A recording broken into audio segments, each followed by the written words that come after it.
Everyone, happy March 9th. I'd like to call to order our City Council regular meeting, March 9th, call to order at 6 o'clock.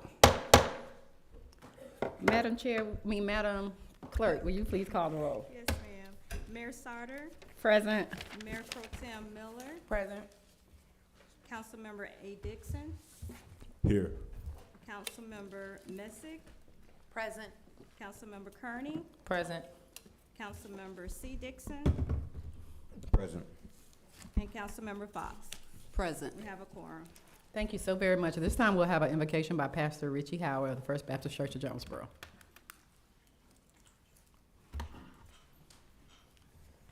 Thank you, Madam Mayor, for the you privilege doing? to come pray over this meeting.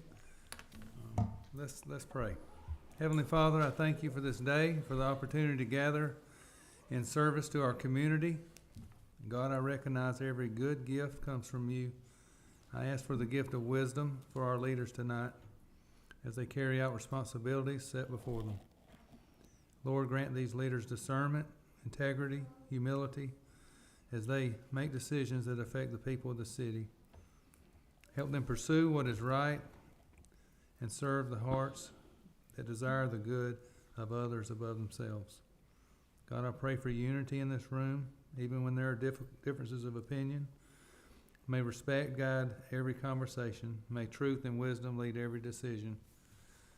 God, I ask for your blessing upon this city, its families, its churches, its workers, its first responders, its schools, and the mayor of our city and our council members. Protect this community and help it flourish. Lord, guide our leaders tonight as they seek to serve faithfully. In Jesus' name I pray, amen. Amen. Thank you so much, Pastor. At this time, we'll stand for the Pledge of Allegiance. I pledge allegiance to the flag of the United States of America and to the republic for which it stands, one nation, under God, indivisible, with liberty and justice for all.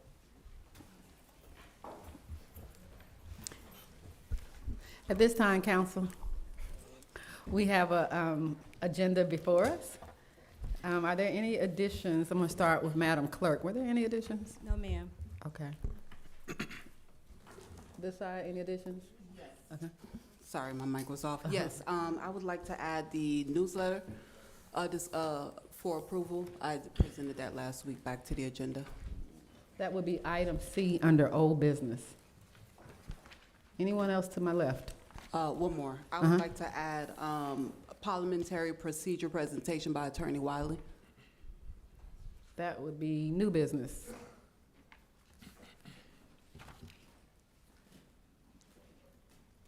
All right. Everybody clear to the left? All right, to the right, any additions? Yes, it's listed, new item B under new business. Councilman Dixon? Yeah, I just had one addition. This was the city street closure request for the community social stroll with B. Maurice, scheduled for April 18th. So, Chief, are you aware of that? So we can't do approval because it hasn't gone through the correct protocol for him to get the approval on it. Okay, I got the information right here if we need to review it, Chief. Yeah, but we had asked for that previously, so I would ask that, I think that's on our April agenda. that's on our April agenda. It's already on the April agenda? Yes. Well, it's a placeholder for It's it. a placeholder for it, so Okay. that we could get all the necessary information. I know the event is April 18th. Will we, do we foresee anything stopping this, or do we need to discuss it tonight? Well, I don't know, she needs to do the application process, and it needs to be discussed by the chief and myself prior to being brought before council. Okay, hold on I one know we second. discussed it, and we actually discussed it in promotions meeting. Was that promotions? Yeah, promotions meeting, I'm sorry, for her to get certain things to us in time and, like street closure, like, I don't think we'll have a problem with it, but there are certain things that have to be submitted as far as the safety end. Okay, like I said, as long as I guess, if there's enough time for everything to still proceed, then I'm okay with it, unless we need to I have a think, and discussion. there were a number of other questions that were presented in promotions committee that we needed to get back with her, and have you heard from her, Ms. Bentley? Blue, had you heard back? So yeah, we're still pending some outstanding items. Okay. All right. If there's no further additions, I'll entertain a motion to approve the adoption of our current agenda, adding 2 items, item C, newsletter under old business, and item C under new business, parliamentary presentation. Would you not like presentations to go up under presentations? How y'all feel about that? Okay, let's just move that to up under presentation, item B for presentations, since it's a presentation. I'll entertain a motion to accept the agenda with said changes. Yes. Presentations, item B, up under the proclamation. No, it's only 1 item on the presentation, so now it'll be 2, it'll be B. Got it? Okay. I entertain a motion to approve agenda with said changes. So made. Second. So made to my right. Second to second. Any discussion? All in favor? Aye. Any opposition? Thank you so much, council. At this time, we have a few presentations. I'm gonna step down from the dais. I think everything is down there.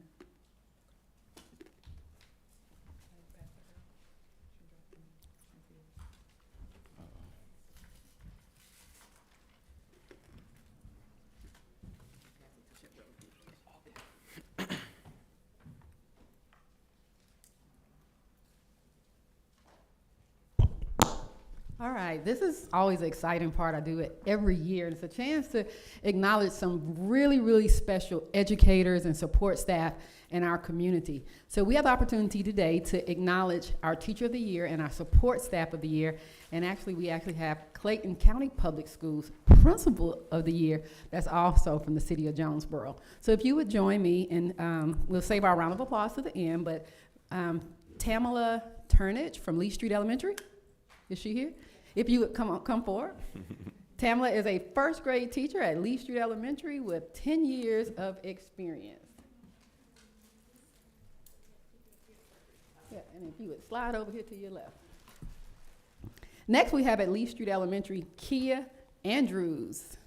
Kia Andrews. Kia Andrews is the bookkeeper, and she's been, hey, Ms. Andrews, we've been up there for 7.5 years. Also, if we could, all the administrative staff from Lee Street Elementary, if you all would come, we have both assistant principals, don't we? Can y'all come up and stand with your staff? We appreciate it. Did I miss anybody, principal? Okay, good. Next, we have Jennifer Anderson. Is Jennifer here? Jennifer is Teacher of the Year at J.W. Arnold. Next, we also have from Suter Elementary, Wendy Johnson, para or support staff.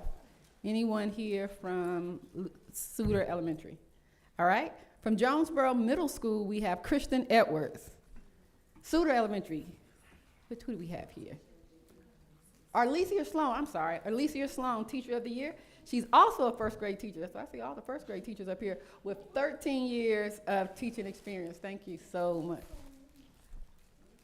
All right, so make sure I'm not missing anything. Last call, Wendy Johnson. Do we have any administrators here from Suter Elementary? All right.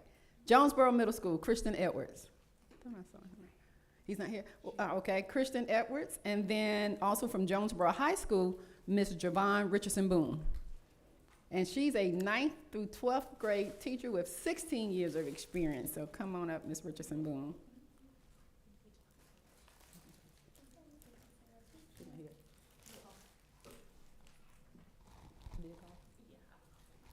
Wendy Johnson. Going once, going twice. Wendy isn't here. All right. Can you give a round of applause for all of our Teacher of the Year?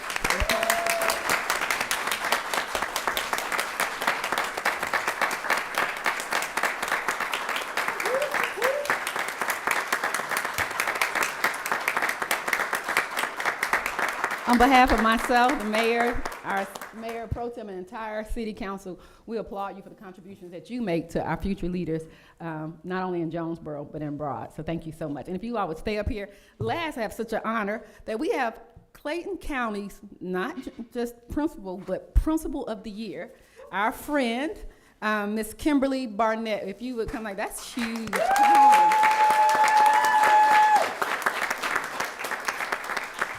She's been in the field of education for 23 years. She's been assistant principal for 9 years. She's been principal for 5 years and many years on that. We are so proud of you and so excited. Congratulations. huge accomplishments. Again, on behalf of myself, the mayor, Mayor Pro Tem, and entire city council, we thank you for everything you do for our Jonesboro babies. Is that everybody? Okay, let me do. So we're gonna just get a picture. If you can kind of just slide this way, we'll get pictures. You wanna come in front and council, if you all can just squeeze in, so you guys can be in the picture as well.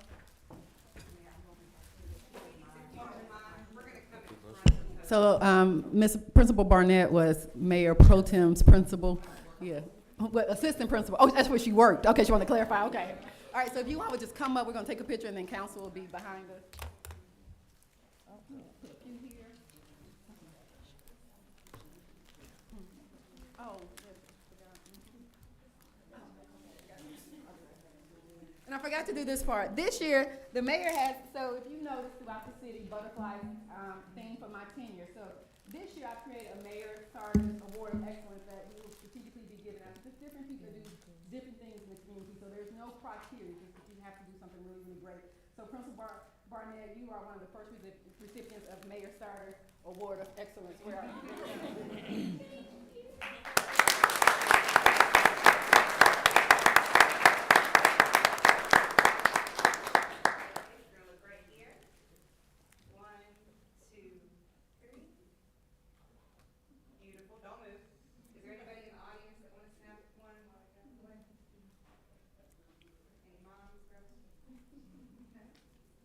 Thank you again, ladies.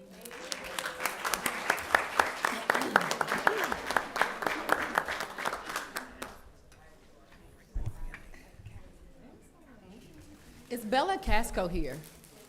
Bella, come on up.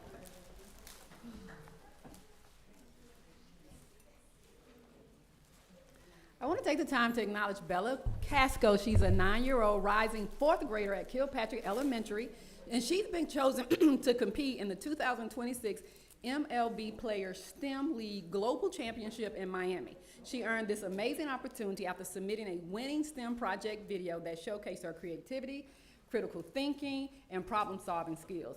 Bella is a very smart young lady, understanding and very mature for her age. She's very creative and always looking out for each other. She loves being outside, riding her bicycle, and loves listening to music. Her mother has done Mom, are you here? Yes, her mother has done amazing, entire family, amazing job raising this talented rising star. And so not only is her mom, but we're extremely proud of your achievement. On behalf of myself, the mayor, Mayor Pro Tem, and the entire city council, we congratulate you on this huge accomplishment. Yeah. And you are the second recipient of the Mayor's Award.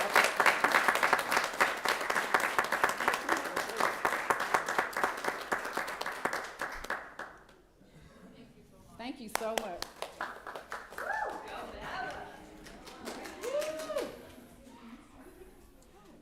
And just before I sit down, I just want to make sure nobody else came in. Did Wendy Johnson come in? I saw somebody at the door. Did Kristen come in? I think that was it. Okay, thank you so very much. Jennifer. Oh, and Jennifer. Okay, thank you. We'll make sure we get these to the school.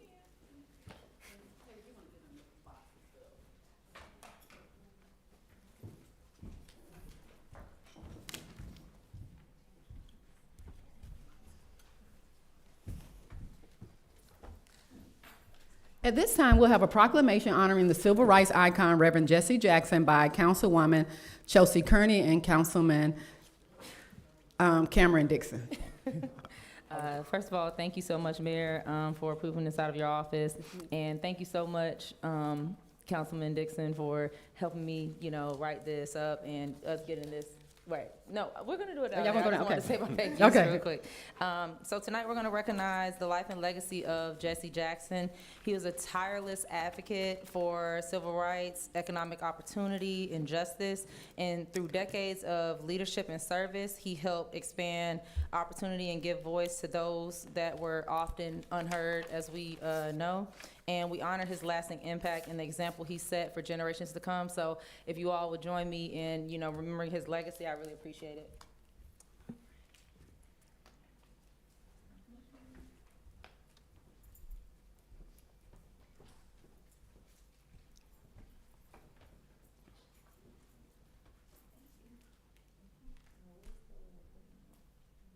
What? Oh, sorry.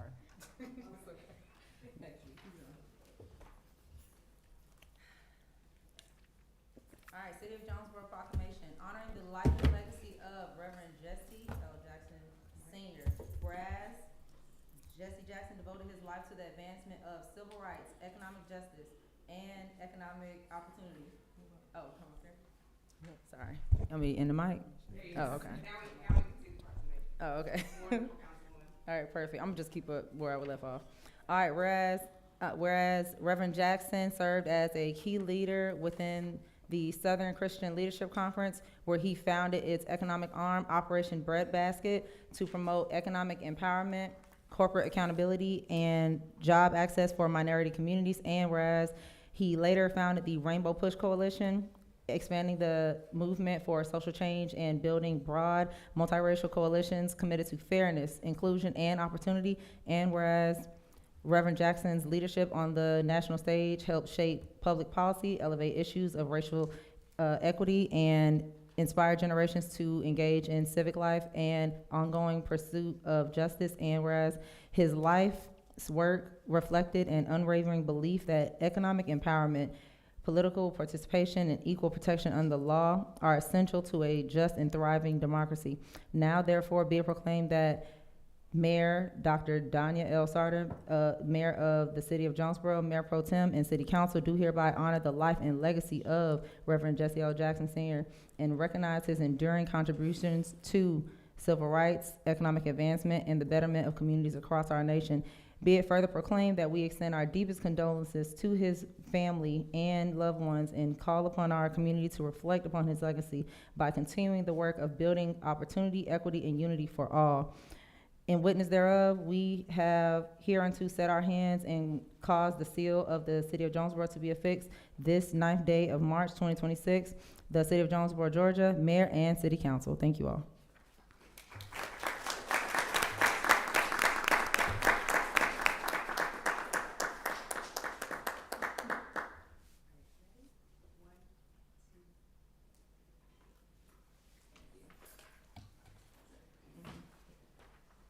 Thank you all. At this time, we'll have the presentation by Attorney Wiley.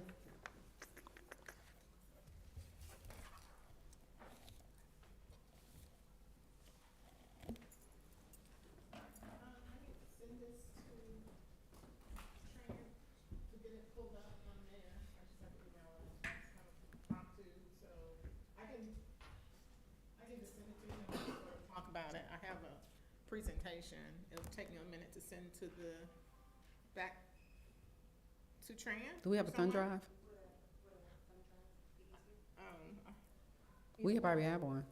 Do we have one? you got one? Chief got one. You wanna come back to me? I thought I had one in my. If you all don't mind, can I go ahead to public Yes. comment? Would y'all be opposed to that? All right, perfect. At this time, we'll have public comment. I don't have, oh, thank you. The mayor and council will now hear public comments. Citizens will be given 3 minutes maximum time limit to speak before the mayor and council. Comments must be limited to matters on the agenda or over matters which the governing body has jurisdiction. Please state your name and address clearly and speak into the microphone. Dylan Corrales.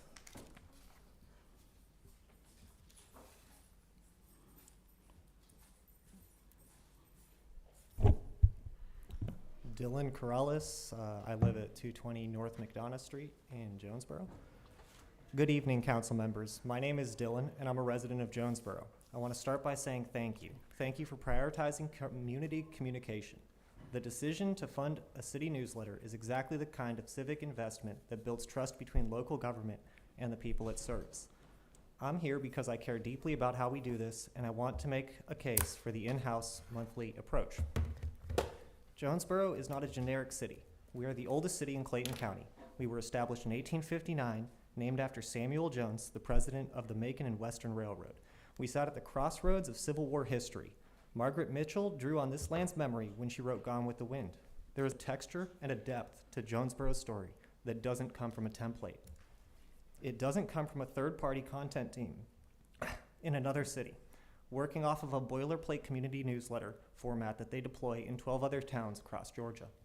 A quarterly outsourced newsletter is a brochure. A monthly in-house newsletter is a conversation. That difference matters. When the content is created internally, it can reflect what's actually happening on our streets, in our neighborhoods, at our community events in real time. A monthly cadence keeps residents informed, engaged, and connected. Quarterly means that 3 months can pass before our neighbors even know a zoning change was proposed, a new business opened, or a community program launched. There's also a long-term value argument here. Building in-house capacity means the city owns that relationship with its residents. We're not dependent on a vendor contract. We're not one budget cycle away from losing institutional knowledge to a third party that never had it in the first place. I understand the quarterly option may seem lower upfront, or may seem lower cost upfront, but Jonesboro deserves better than low effort. We have a history worth telling, monthly, in our own voice, by people who actually live here and understand what this community means. I urge the council to invest in the in-house monthly newsletter. Keep the storytelling local, keep the cadence consistent, and keep Jonesboro's voice exactly where it belongs, in Jonesboro. Thank you. Thank you so much. At this time, we'll have Pat Sebo-Hand.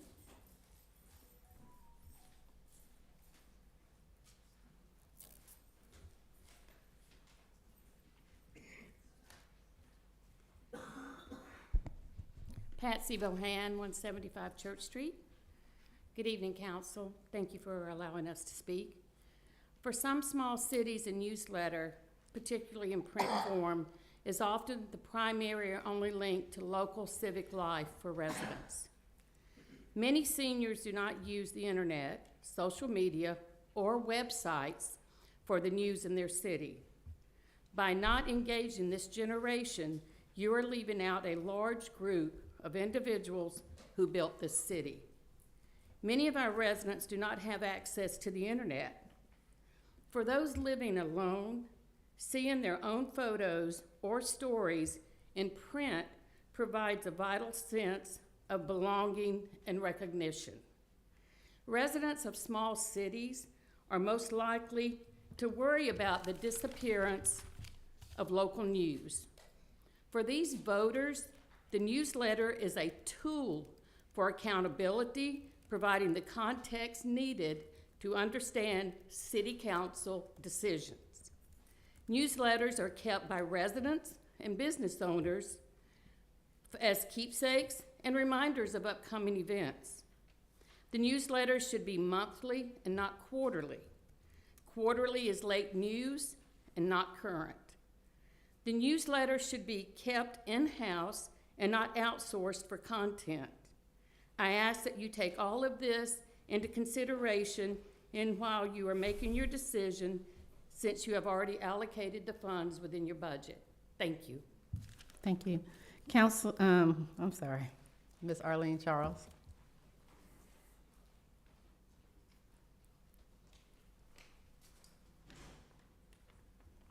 Good evening. Good evening. Good evening. Amazing grace, how sweet the sound that saved a wretch like me. I once was lost, but now I'm found. I sang that song because on Saturday. You're about to sing it again now. We got some places at our next events that we. On Saturday, March 7th, in the city of Jonesboro. First of all, my name is Arlene Charles, and I live in the city. There's a difference. I was very proud to participate in the war of trash. I never thought I wanted to be happy to be trash. But I think sometimes there's so much negative, and I want to say to the mayor and council, this was an uplifting event. My 5-year-old granddaughter thought it was awesome. So I want to thank you all, and I hope and pray that this will continue. We're never all going to agree on everything, and I guess the fact that with the newsletter, I said I would like to see it come out every 3 months, because I think give you time to get everything together. That's my opinion, but I think sometimes when you talk privately, it should be kept privately. So I said that to say, I have lived in this city for the last 24 years. As a matter of fact, I just celebrated my 24th wedding anniversary. Congratulations. Congratulations. And I have visited other cities much larger than the one that we have and have a lot more money. But I feel like the people in the city of Jonesboro, those have come before us, we should always never forget those who planned. They might not have done it correctly, but we must never forget them. And those of you that have come like I have, I call myself an alien to the city of Jonesboro because I was born in Alabama. But I'm so thankful for those that set the pace for us now, and we should never forget that, never disrespect those, and let's continue what we started on March 8th. And I praise God for all of you, and I thank you for this opportunity. God bless. Thank you. Thank you. Ms. Bobby Lester, former councilman, Bobby Lester. I was going to say councilman, where you at? Bobby. I think just because he's more recent. I didn't do it on purpose. Good evening, council. Good I'm evening. Bob Lester. You look different on that side, Councilman, Yeah. Mr. Lester. Well, I'm sure you think so. I am here to support the newsletter and that think that it should be a weekly type of thing. I can't say it better what they say. Not really. They all bring to the community something. So my thought pattern is that we do need the newsletter and that everybody can have something to read, because I know that the Journal Constitution has stopped doing it, and it's only on what? Line. Your phone, the internet, or your computer. I can't even see those things nowadays. So, with that being said, thank you for your support, and hopefully this gets off the ground and gets going good. Thank y'all. Thank you so much. Thank you so much. That includes our public comment for tonight. Are we ready for our presentation? Okay, perfect.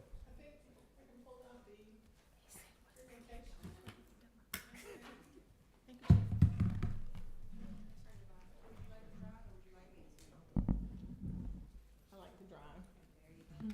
Okay, so this is going to be an impromptu. Obviously, this is going to be something that's going to precede what I'm going to ultimately recommend that this body consider adopting, because you all don't have an adopted Robert's Parliamentary Procedure. So we know that Robert's Rules of Order is the oldest set of standards for how meetings are supposed to take place. I think it's 1876, so that's a long time.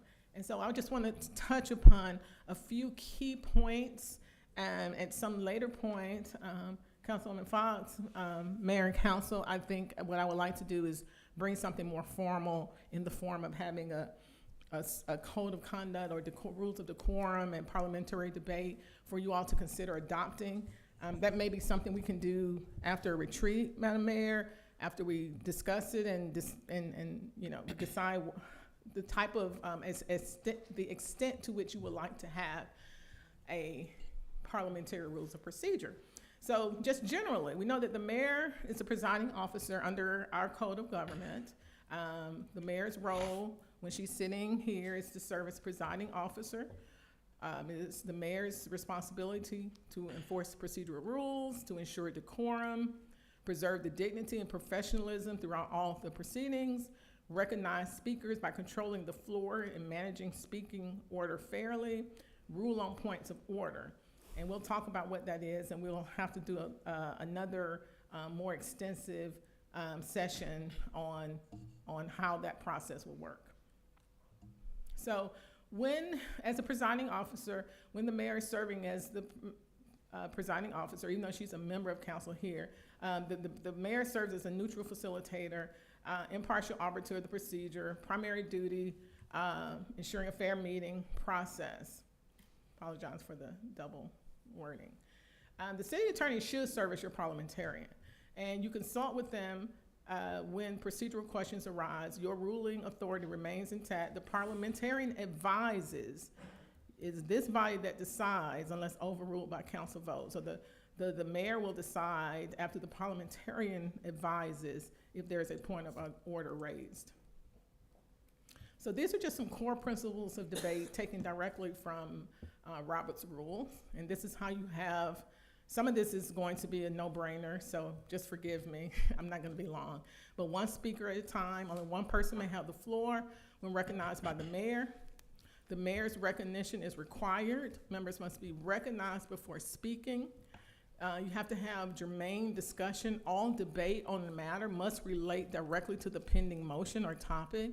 So if you're talking about roads and streets, you can't talk about trash unless it's directly related, or you can't talk about painting a building. You can be ruled out of order because your discussion has to be germane to the topic at hand. The civil discourse, there must not be any personal attacks or inflammatory speech. That's all prohibited.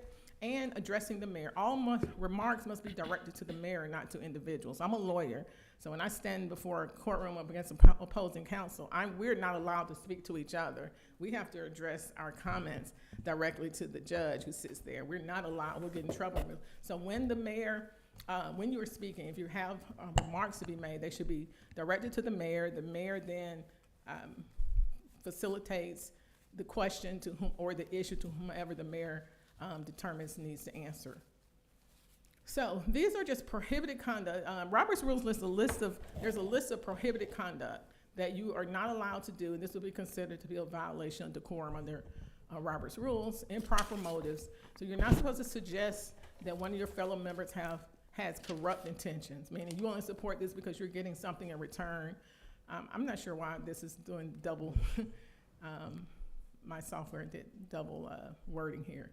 But in any event, you can't suggest or imply or state that a member has improper motives. That is not decorum. Everyone is presumed to have legitimate purpose for being up here, for making comments.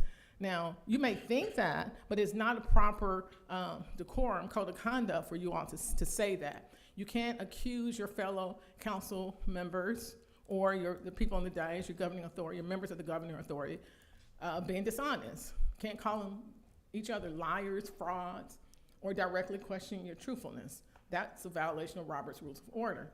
You can't do character attacks. Statements like you're incompetent or you're an embarrassment to this council, you can't do it. You can't question the integrity. Again, this is from 1876. Attorney Wilder did not make these up. What did I do? They were struggling there too. I do one. Maybe I should let you drive. Shelby, I don't know. I didn't hit anything. Shelby, what's going on?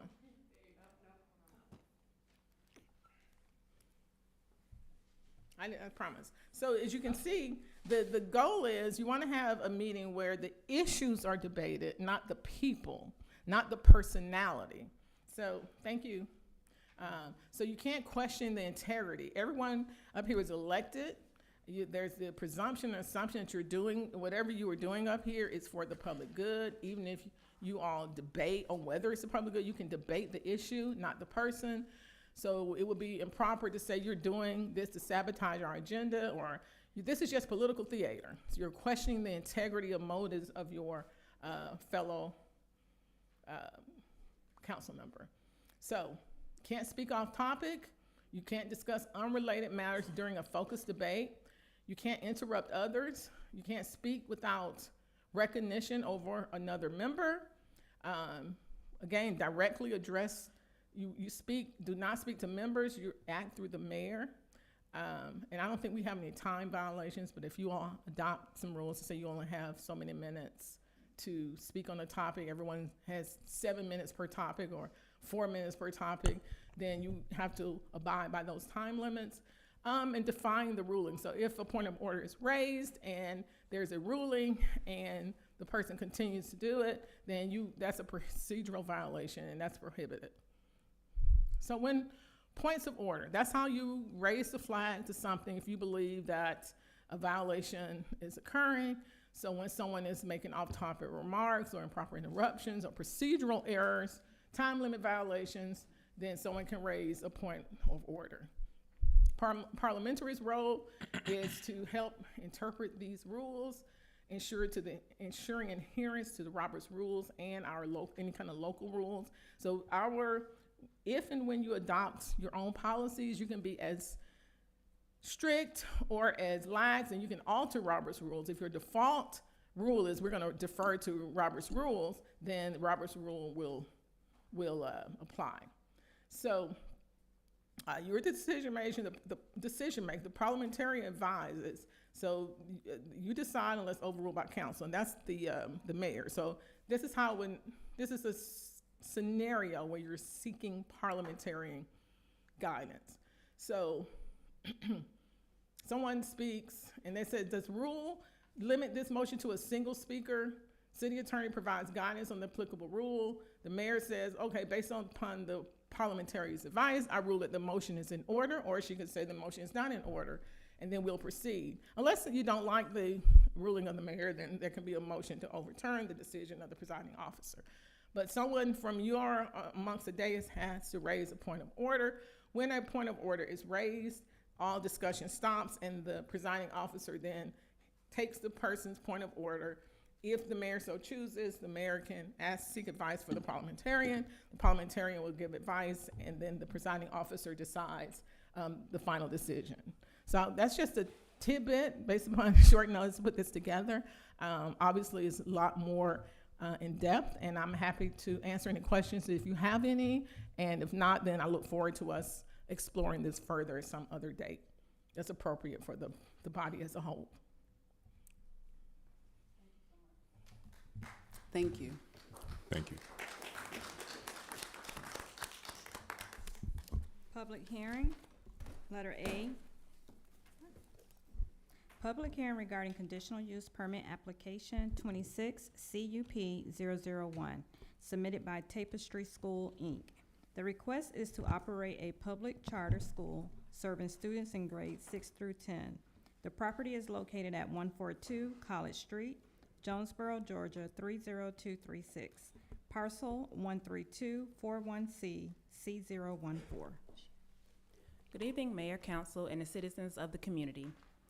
The applicant is requesting a conditional use permit to operate a public charter school for grades 6 through 10 in an existing 3-story education building at the subject property. The school will utilize existing parking and access points with no new construction or renovations planned. The request meets 5 of the 6 conditional use requirements, with the only exception being the street classification, as the property is located on a local street rather than a collector or hire. The conditional use requirement is mitigated because the school will operate it within an existing church education building with established access, circulation, and parking. Staff recommends approval with the condition that a traffic management and drop-off pickup plan be submitted and approved prior to the issuance of a certificate of occupancy to ensure safe student arrival and dismissal while minimizing neighborhood impacts.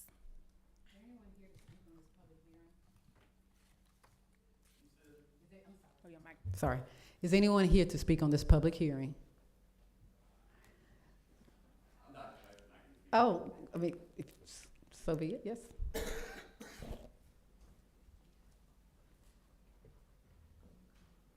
Hi, how are you? Good, thank you. I am the CEO of Tapestry Public Charter School. We are here to hopefully locate ourselves at First Baptist of Jonesboro, and I can answer any questions about anything. We're hoping to serve 6th grade through 10th grade, middle school, and high school. Thank you so much. Is there anyone else here to speak for this public hearing? Mayor, if he can state his name for the record. If you would state your name for the record, I'm sorry. Matthew Tyson. Hey, Matthew. Robin Aldrich is our Chief of Operations back there, and Mr. John O'Connell is the contractor who's working on that. Thank you. Thank you so much. Any other comments for this public hearing? I'll now consider this public hearing to be closed. First Baptist Church has worked very closely, their administration, to approve this. So our recommendation is approval. At this time, I entertain a motion for approval of conditional use permit 26-CUP-001. Mayor, I make a motion to approve this application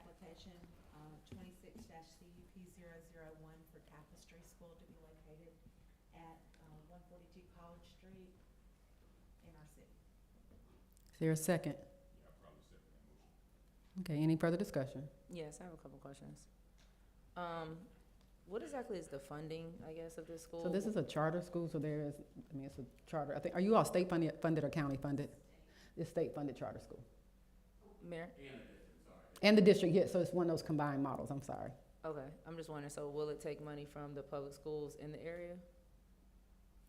No, so that's a whole big conversation. So, no, so funding, and please chime in, funding from the state is allocated for a certain percentage of charter schools every year through school choice. And so it's a competitive process. Schools apply, foundations apply, they get permitted. You all have already been approved from the state. You've also already been approved and supported by the county, am I correct? So those approvals are already in place. Okay, and the Board of Education? Mhm. Mayor? Okay. All in favor? Aye. Any opposition? Thank you so much. Tapestry is also going to send me some information on some open houses that they have, and I'll forward it to you all so we all can join. All right. Thank you so much. Thank you. Next item, public hearing regarding the 2026 update to the City of Jonesboro Comprehensive Plan, presentation by Atlanta Regional Commission regarding the 2026 comp plan kickoff meeting. Good evening, Mayor and Council. As y'all are aware, we have the update of our comprehensive plan that will happen this year in 2026. Can y'all hear out there? I just want to make sure. Everybody in the back, all the way to the back? Okay. You're taller than the mic, so that's okay. In order to properly kick off the comprehensive planning process, we have a representative from the Atlanta Regional Commission here. Ms. Lauren Blazik will run us through the kickoff PowerPoint, explain the process, and then we'll be available for any questions afterwards. I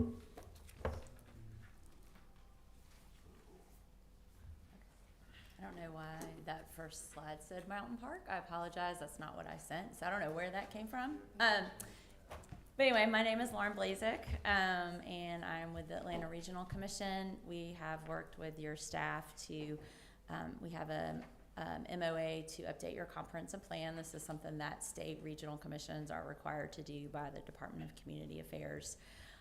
So I will just go through a few items that just wanted y'all to be aware of as we begin this process, and this counts as a kickoff public hearing, if you will, so members of the public are aware that the comprehensive plan update is happening. And apologies, I don't, again, when I send these slides, it's like sometimes the formatting gets a little wonky, so apologies for that. But I think the main thing we just want to talk about is, why do you do planning, and why is community planning important? Well, the state requires it, so that is one big reason why we have to do it. Every local government in the state of Georgia is required to have a comprehensive plan.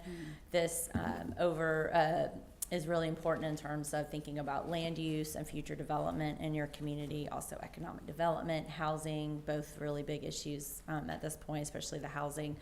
And again, you can see all the reasons. I'm not going to read that to you all, but I like to say that failing to plan is planning to fail. And so it's really important that you bring the community together every 5 years. It's a very public process. I'll talk about that in just a second, and get their feedback on how they would like to see Jonesboro developed over the next 5 years. It is, again, has to be updated every 5 years. Things are changing so quickly now with development, people moving in and out. Metro Atlanta is changing very quickly, and so it's really important that we update these plans every 5 years.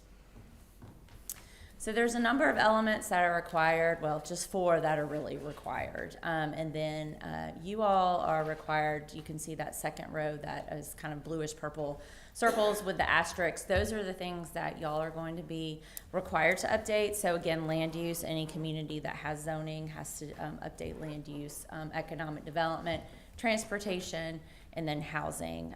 You guys have a consolidated plan. Y'all get CDBG money, so you have to update your housing element. But again, as I mentioned, we know housing affordability especially is a really big issue right now that the whole country is grappling with, and so it's going to be really important that we address that.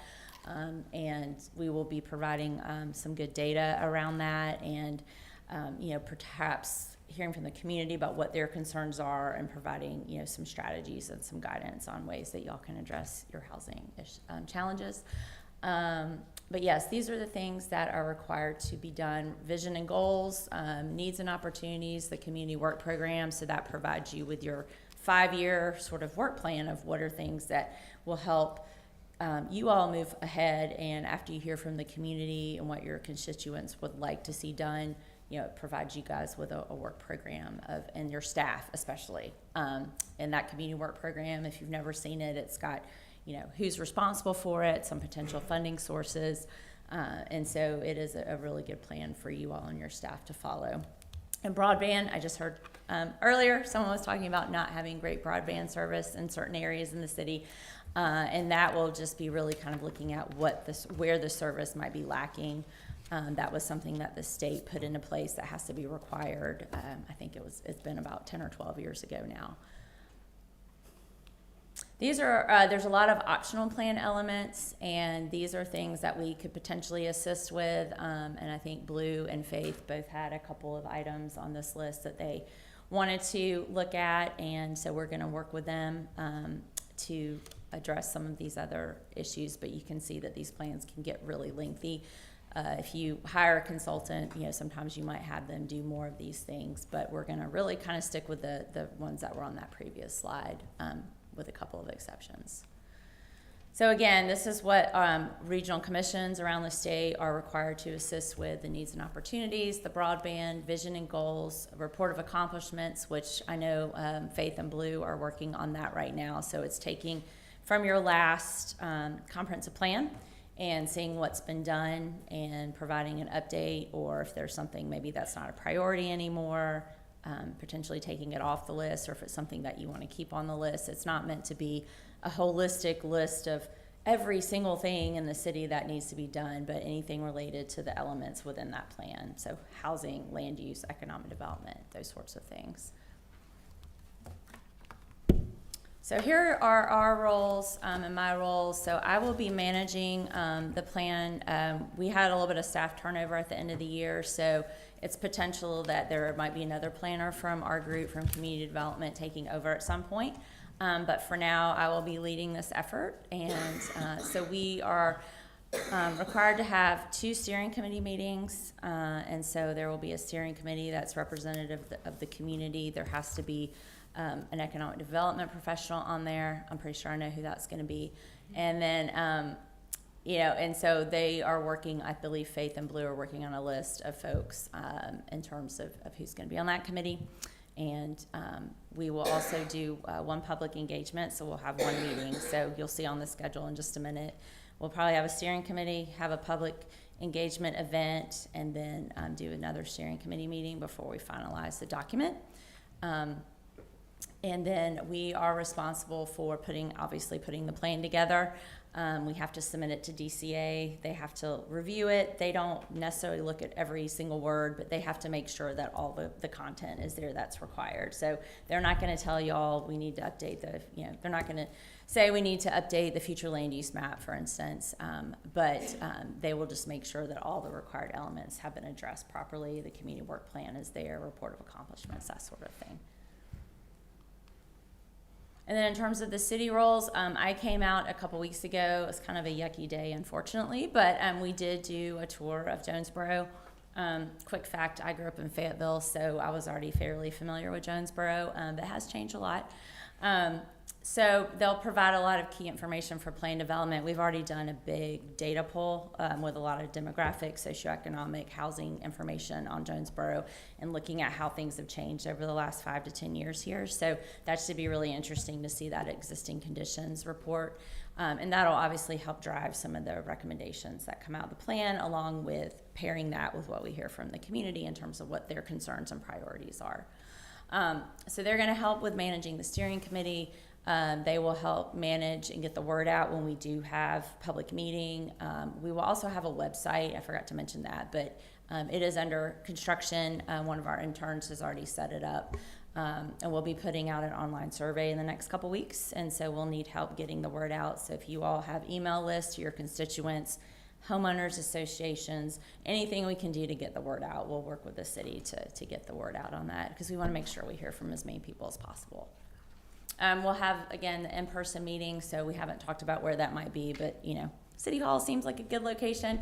But we could also tag on if y'all have any public events coming up. I know springtime, summer, there's always a lot of festivals. Sometimes you actually get to talk to people more when you're out in the community and they're at an event. You might probably hear from people more than would just come to a meeting at City Hall, but we'll talk more about that. But hopefully we can do something like that.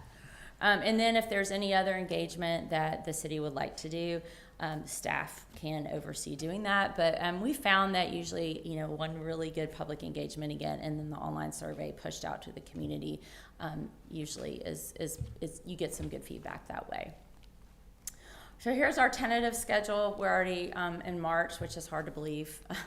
But this counts as the first public hearing. We will get that online survey up and running in the next couple weeks. We'll have a steering committee sometime in the spring, hopefully before everybody kind of takes off on vacation, and then we'll do a public open house. And unfortunately, probably it'll have to be in the summertime. Then we'll have a steering committee meeting towards the more in like probably July or August, and then we have to get the document ready to go. I think DCA has 40 business days, so that's about a month and a half. I think they have 40 days to review it, but it generally doesn't take that long, but we like to make sure we get it to them in plenty of time. So we will try to get it. Our goal is to always get it to them around August, give them time to send back any comments. Our goal is to always have not any major comments. We have a very good track record of that. And then it will be before you all to adopt in October. So, and we will provide you all with a draft. So just to be clear, it's not like we're going to show up at the meeting and say, hey, we want y'all to adopt this. And we really want y'all to come to the public engagement event. Hear your feedback on this. It's really important. It's your plan as well. So that being said, and here's just like I said, next steps. Project website, it is under construction. This is the Mountain Park one, just a sample. Apologies, yours is now ready, but it wasn't when I had to get the slide deck. And then just if y'all have any questions, if you want to do a deep dive on comprehensive planning, you can go and look at all these really great rules and statutes from the Department of Community Affairs. But other than that, if y'all have any questions, I'd be glad to answer them. And then I guess it is a public hearing, so if anybody has any questions or wants to make any comments, you can do that. Lauren, will you make this PowerPoint accessible to us? Yes. I know it's in the package by me, so we can get that. Yes, it's I think Blue and Faith, one. y'all both have it. I think Okay. I emailed it to them, but yeah. So every time she says Faith and Blue, that kind of throws me, Chief. So we have an event called Faith in Blue Light Blue. Oh yeah, my goodness, yeah. So every time she says like Faith funny. and Blue, Y'all are like looking, and I was like, that's their names, right? Yeah, that is their name. Thank you so much. This is a great partnership with ARC. This is at no cost to us. Exactly. And so there are some other options, but Blue came on board and helped with Faith, and so they really just picked this up and started. So at this time, if you don't mind, I would like to entertain any public before I come to council. Is there anyone in the audience that would like to provide public comment for this particular hearing? If you would, just come to the mic and state your name.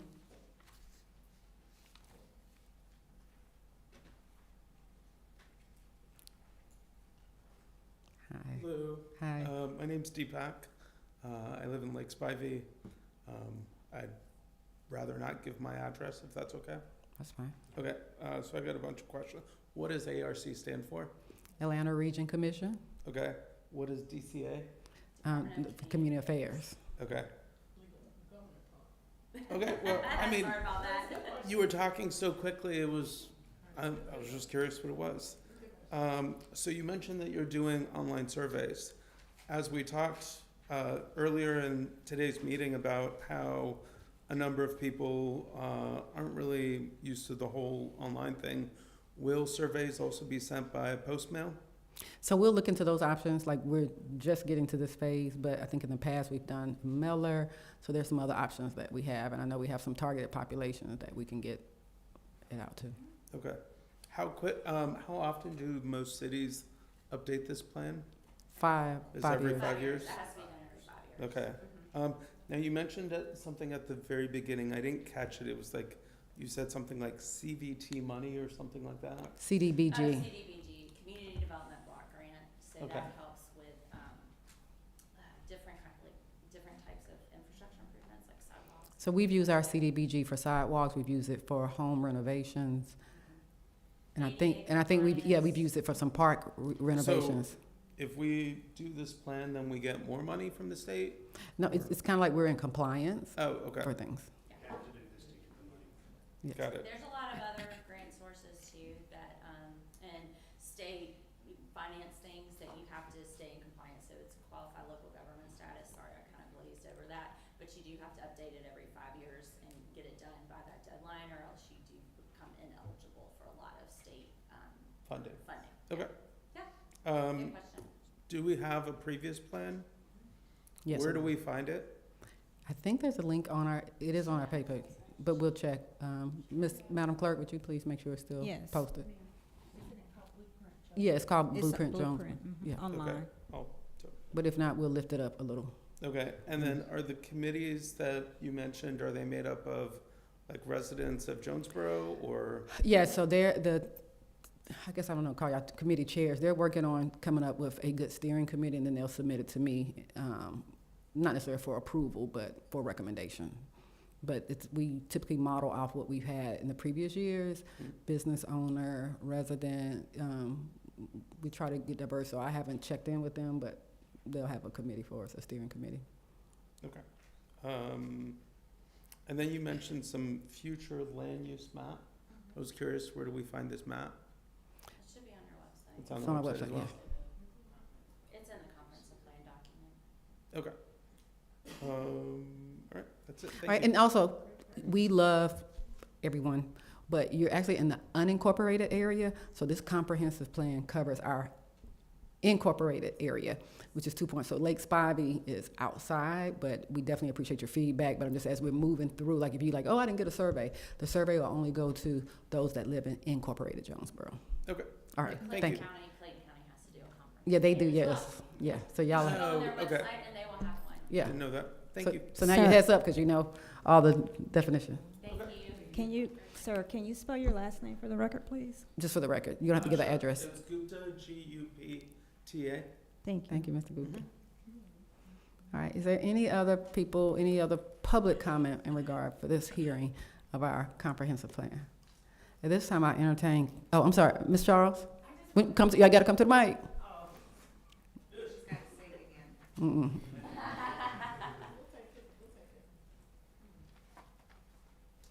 I just wanted to know, I think we did this some years ago, and I think the pandemic hindered a lot of the things that we had asked for in that plan. So I just wanted to know that's the same thing, right? Or is it I believe so, different? yes. Because we had, Well, you might be thinking about the Livable Centers Initiative. I don't There's know, an we had LCI. several. That's what that was. Yeah. There was several, community meetings in, because I remember going. Yeah, to and some of that was the LCI though, because we had some community, Okay. like, we talking about where you put little dots on stuff and went around and had pictures and board. So Right. that was part of the Livable Cities Committee, so it might have been some overlap. Okay, thank you. Thank you. Any other person here for public comment regarding this particular hearing before I go to council? All right, at this time, I'll entertain any questions to my right. Councilman Dixon, let me just go down, 'cause I'm sure. Councilman Alfred Dixon, you have any questions? Thank you so much You're welcome. for bringing this presentation forward, and I'm really excited that you're passionate about engagement. We are very passionate about engagement. In the ARC and with any of your models and any of your other cities, do you all have a piece to where youth have a space to be engaged in that process? Yes, we can absolutely talk about that. I mean, I worked in consulting for a while, so I've personally done some interaction with youth, but we can work with local schools. Like, y'all have 3 elementary schools here. Is Jonesboro High School, is it? No, in it's your out, ci- but it's we have out, 3 but- elementaries and 1 middle. Yes. And Okay. soon to be a charter school. Yes, exactly. So anyway, but yes, we can absolutely talk about that and try to get youth involved because they are the future, and I think it's really important because we're trying to build a better community for them. So Yes, thank you does so that much. answer your question? Sure does. Thank Okay, you. great. Councilwoman Kearney? Thank you so much for coming out. I appreciate Sure. everything that you all do at the ARC. Hopefully, Miss Anna Roach is doing really well. Yeah, she's doing great. Excellent, excellent. Thank you. If possible, I love that you all serve, the 11 counties of Atlanta. But I wanted to know if y'all have any future training opportunities or anything. Please put me on any distribution list you have. Always looking for extra knowledge. So. Okay, you. absolutely. Yeah, we have Community Planning Academy coming up in the fall.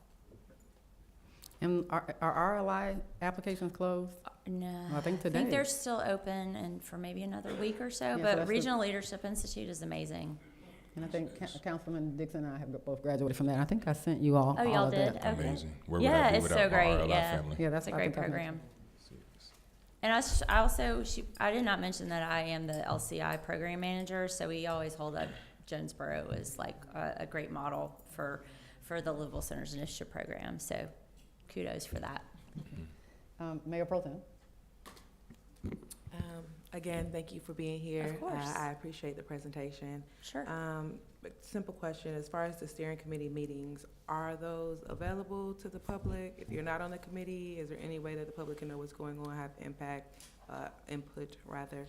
And if not the public, then what about council as well? Well, so we've gotten a lot of questions about steering committee meetings lately, and the city attorney is sitting right here, so she might be able to help me answer this. But in general, unless there's a quorum of council members, we don't have to advertise it as a public hearing.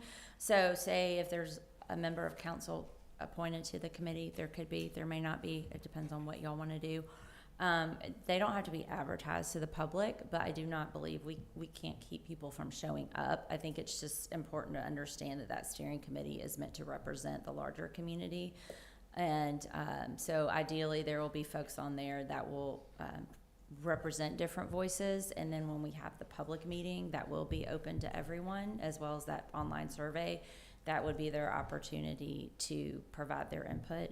But again, we can't keep people from showing up to those steering committee meetings. And if y'all wanted to come, I think it just depends on the public, the quorum and all that stuff. So The recommendations that I think we would have, some people on council, I would not participate in the steering committee, but the steering committee is just like to kind of get the work done per se. So again, coming in the past, we can look at who attended, but like everyone would be welcome, but I don't want to get that confused with the public engagement. Right.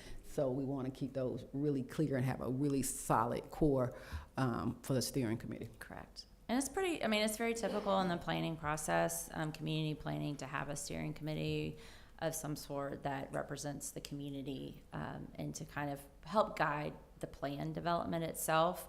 And they get maybe a little bit more into the weeds than the general public might. But again, we welcome all feedback from everyone in the community. Does that help? More or less, it sounds like I just need to make sure I'm on a committee. But we can talk later. We can talk another time too, offline. Yeah. I did the last one, so I was like, I'll go and let somebody else go through the process. Just also in regard to the public engagement committee, I was waiting for this presentation, but part of our town hall, we were going to combine that as our public engagement meeting, and so that's why there is no date for it in April, because it may need to be pushed back, but we felt like sometimes I heard they say when people say public engagement, you don't get that, but when you draw them to another meeting, then it serves as a public engagement. So it was very strategic. So we're hoping to still be able to do it in April, but we got to have a steering committee before then. So that was the mystery around the town hall meeting. Oh, okay, cool. Thank you. Councilman Dixon? Yes, I just wanted to say thank you, Ms. Blasek, for providing this opportunity that we could see with the comprehensive plan update. You actually answered my questions regarding the steering committee, so I appreciate that. Okay. And if I have any other questions regarding anything, feel free to email you. Yeah, just email me. Thank you. Absolutely. Thanks. Councilwoman Messick? Again, thank you so much for being here tonight. Of course. Being on the council 6 years, I've been through this process before, so I'm very familiar with it. So good. I'm excited to see where we were and where we're looking to go. So thank you so much, and please let us know if any of the council can assist in any way, including on the steering committee. Okay. Thank you. Councilwoman Fox? Thank you again, echoing everyone else for being here. Outside of the surveys, what other interaction or interactive activities could you provide an example of, or is there any? Well, I mean, mainly we use the online survey, and again, we are more than happy to provide paper copies of the survey if you want to put them out at, this building and other places where folks who do not have internet access or not, my parents are older, and so they might not want to be able to do an online survey. But we're happy to do that. And we usually have an interactive mapping tool on the website. So, but that really seems to be the best way. But we'll have some interactive activities for the public engagement. So whether it's dots on boards, people get tired of that. But we're really working hard at ARC, and especially within community development, to come up with some more engaging ways to talk to folks and get their feedback and bring more people to the table, make all of our activities accessible for everyone. So, but we can certainly brainstorm and come up with some more ideas if you have any. Just my designer brain, something for people when they're able to envision Yes. And see something, especially what you all have done in other cities or counties, would be excellent as an example of what we could possibly have. Just giving them a connection between visual with the interactive map. Okay. Sure. Yeah, no, and that's always easier. And we were also working really hard, y'all's plan, I was looking through it. There's a little bit of a delay, I think, with it getting adopted. And so I was just looking at the plan from, it was adopted only 3 years ago. But the way that we do the plans now are very visual. We try not to do a whole lot of text. We try to use imagery and maps and things like that to kind of tell a story. And, just to make it more visual, because people, they don't like to read anymore, honestly. And we want to make it so that people want to actually understand what the vision is for the community and what the recommendations are. So I appreciate that. We'll try to make it more designy. Thank you so much. Sure, yeah. Okay. Council, Mayor Pro Tem. As far as the surveys and things like that, is that something, getting the public to fill the surveys out, is that something that the steering committee or those other members that are part of this should only facilitate? Or for example, if I were to take the printed surveys out to Heartside, a development that we have for our seniors, is that okay, or is that stepping outside of? Oh, no, absolutely. If it's in the city, yeah, we can, absolutely, we've done that I didn't know if before. the steering committee has to do, or No, no. Oh, no, it can be Sorry. anyone who is willing to help us get the word out and get more feedback, we're thrilled. So, So we can coordinate, and I'll coordinate through my two contacts. So Blue is coming up with a execution plan as far as the survey. Good. Typically in the spring, we start our community pop-ups. So we're going to spend about 2 weeks targeted getting them enhanced. And the key is that, we want, and help me, am I correct? We want information from residents. Absolutely. Correct. Yes, and from so, residents. So we have to be mindful that, that, and some people don't want to put addresses. And so we got to come up with a plan, but we're going to set a goal of a certain amount that we're going to get. So we want to, I like a little competition to make sure that we get them. And so things like our HOA with Grove, we can drop things in there. So there will be some very strategic steps to make sure that we get them in their hands, as well as having it, I think, just waiting on the due date so that as we do have different events, those things are available. And if we feel like, so trust me, they're working really, really hard on that. Yeah, and we can create, we can do flyers with QR codes to take people to the survey and to the website. And then if it's a hard copy and, for seniors, if they want to actually fill it out, that's absolutely. Yeah, and we'll have some up here. Sure. Police will ride around with them. So, I love it. Mr. Cole, you have any other last minute comments? Thank you so much, sorry, Lauren. I feel like I'm talking too much. No. Y'all are asking really great questions, so thank you so much. Lauren, we appreciate you all, and they are always a phone call away. So as they get toward the steering committee, we will give email updates. Mr. Cole, Ms. Kuda, y'all have any other comments? All right, I think we had one, Mr. Dillon. And so we're still I haven't closed out the public comment yet. Yes, sir. One quick question. So I keep hearing residents being brought up about this, but businesses are also affected by. Oh, yeah, I mean, we understand. Yeah, no. So that's a given. clarify, I'm so sorry. We will be heard as well, right? Sweet. Yes. Thank you. Yeah. Oh, I'm sorry. I thought you lived here. Okay. All right. Any other public comment before I consider this public hearing closed? All right. This public hearing, our first public hearing, Stay tuned. We'll make sure we post things on all our social media as well as our Facebook. And again, thank you, staff, for the work that you're doing regarding this. Thank you, council. Next on the agenda. Council to consider approval of the above consent agenda. Council, there's one item on the consent agenda. I entertain a motion to approve the consent agenda with no changes. Mayor, make a, Motion Second made that by motion. Councilwoman Messick, second by Alfred Dixon. Any discussion? All in favor? Aye. Any opposition? Thank you so very much. We will, let's make sure we get that Approval. signed, because I know they were waiting. They had just emailed us today about that MOU. Okay, so we'll get it to them. All right, approval of minutes. Yes. Council to consider approval of the special call council meeting / public hearing regarding FY '26 proposed budget dated February 2nd, 2026. Council, there is no objection. I entertain a motion to approve. Motion to approve. Any discussion? Yes. Mm-hmm. Second. Oh, it's second, but any discussion? Second, sorry. So this is the one where we actually voted, or no? Trying to make sure. It says we voted. Page 63, I believe.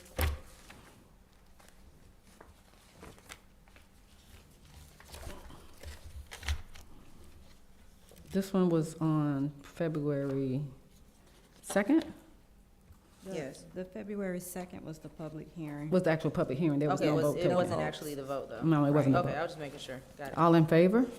Aye. Any opposition? Thank you so much. This- Council to consider approval of the work session minutes dated February 2nd, 2026. I'll entertain a motion to approve the work session minutes dated February 2nd, 2026. Motion to approve. Second. Any discussion? All in favor? Aye. Aye. Any opposition? Thank you so much. Last set. Council to consider approval of the regular council meeting minutes dated February 9th, 2026. Council, I'll entertain a motion to approve. So made. Second. Any discussion? All in favor? Aye. Any opposition? Thank you so very much. Old business, council to consider the creation of an ordinance by City Attorney Wiley establishing quarterly reports from city boards, authorities, and committees to the mayor and council. Good evening, Madam Mayor, Council. I would like to ask this body to table this, or remove it altogether, simply because I think that we need to have better, understanding of what our charter provides as allowable duties and powers of the mayor. And let me just read to you what section 2.27, paragraph 9 of the city charter provides. It says that as the chief executive of this city, the mayor shall require any department or agency of the city to submit written reports whenever he deems it, she deems it expedient. So that is a power that is granted, one of the executive powers that's granted to the city's mayor, to determine when written reports have to come up to this body. Whenever we're doing these ordinances and revisions to them, we always go back. The first step when you're doing an ordinance for a city is you go and make certain that you are not doing something that is in conflict with existing law or that's in conflict with your charter for certain. If it's in conflict with an ordinance, then we can simply revise the ordinance. But we can't revise the charter by reducing powers that are granted to the chief executive officer. And again, I'll read it. And there's 10 enumerated powers under section 2.27.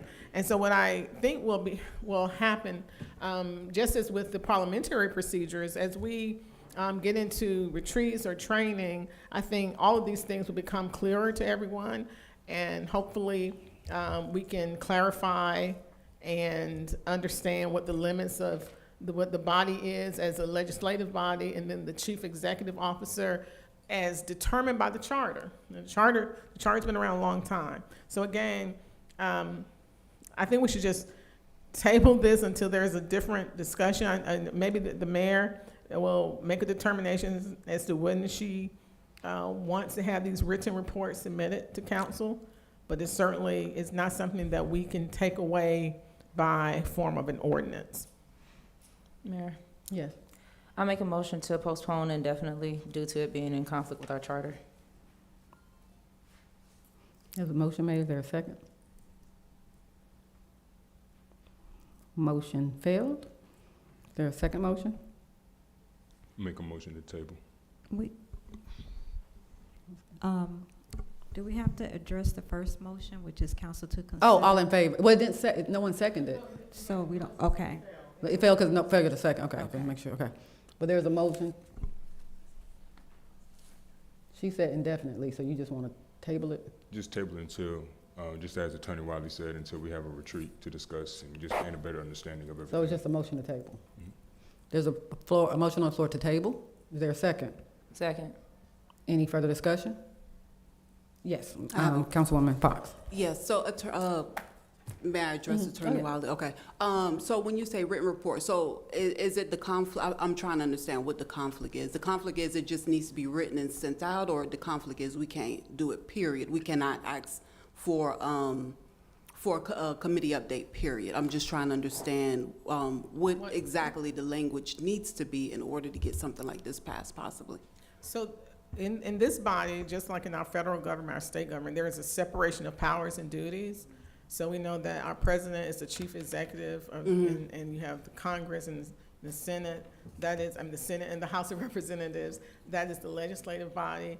So similar to that setup, that's the best analogy I can give tonight, is that the city of Jonesboro's charter sets the mayor up as the chief executive officer and chief administrative officer of the city.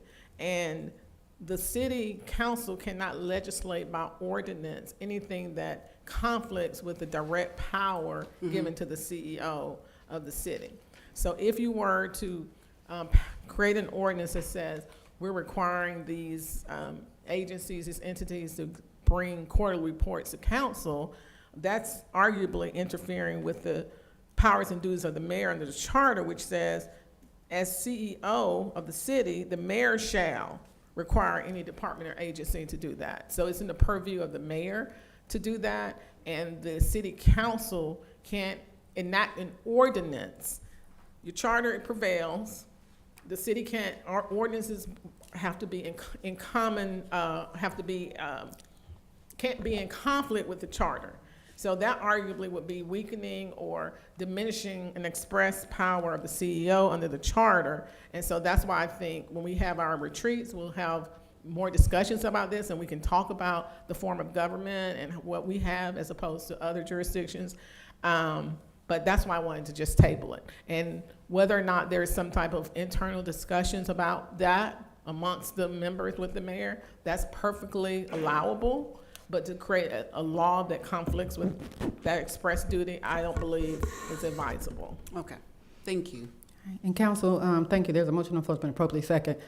Moving forward, if there are reports from certain ones, as always, send me an email. I am not opposed to getting those reports. We typically check in, but if there's one based on something that has happened or whatever, just reach out to me and I'll make sure we get those reports and you can get that information to you to kind of get to the end without having it mandated. Yes, I'm sorry. Is there anything else? I'm done. Okay, good. Thank you. Mayor Pro Tem.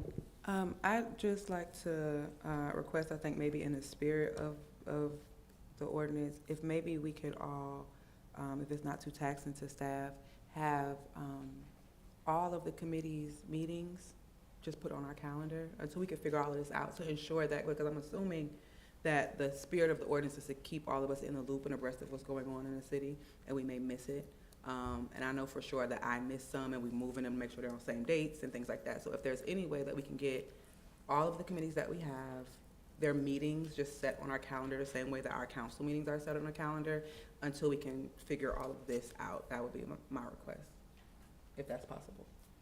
Okay. So I think Madam Clerk has a list of when all meetings are, and so I can provide that, but sometime in the near future we'll get them added. And so it is the Historic Commission, Beautification Committee, well, yeah, so we can get those. We'll work on them in the next 2 weeks, Shelby, don't let me forget. All right, thank you so much. Oh, wait a minute. Any further discussion? Almost forgot. All in favor? Aye. Aye. Any opposition? Thank you so much. Next on the agenda. Council to discuss forensic audit updates. Thank you, Madam Mayor. Council, I invited the forensic auditor to come and appear tonight, and she could not do that. I meant to send you all an email. I think I told some of you. She has said she will be available to present her report on April 13th at your April 13th meeting.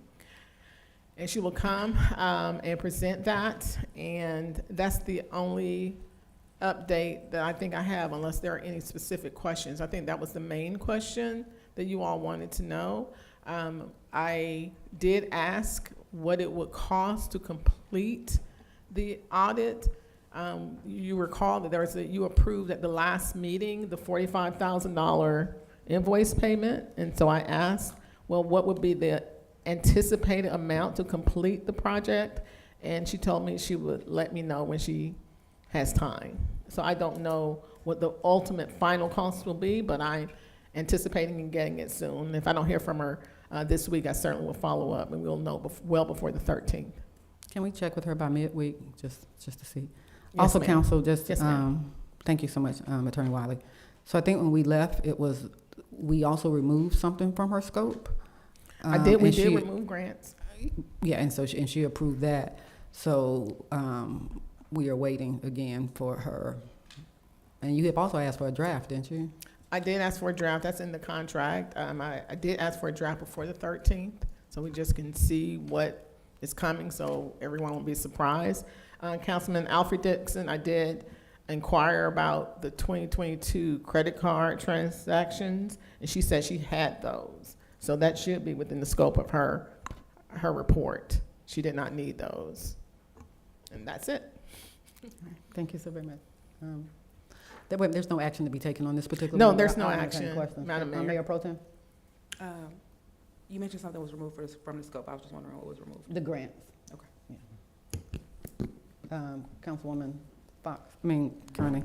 So I wanted to know, Mayor, sorry, if it's possible, I don't know if we would all entertain a possible special call meeting if she's able to come out earlier or not? Okay. Just so we can go ahead and get the results? Or? I can ask that. I did give her the Work session date. I gave her the 2 meetings in April, and she chose the April 13th. Okay. If you all want to consider a special call meeting, I can do it one of 2 ways. I can ask her what days she's available. Give me a couple of days before the 13th, and then I can send them to you all, and you all decide which day you want to have it or not. So, or we can decide now, tonight, and just offer them up to her and ask her to come. So whatever the pleasure, Madam Mayor. Council, if it pleases the council, I prefer because she's been very limited with her days. So let's ask her if she has any sooner availability, and to give us 2 days on that. I'm assuming we would prefer 6 o'clock in the evening. Yes. Y'all okay with that? Okay. Or later.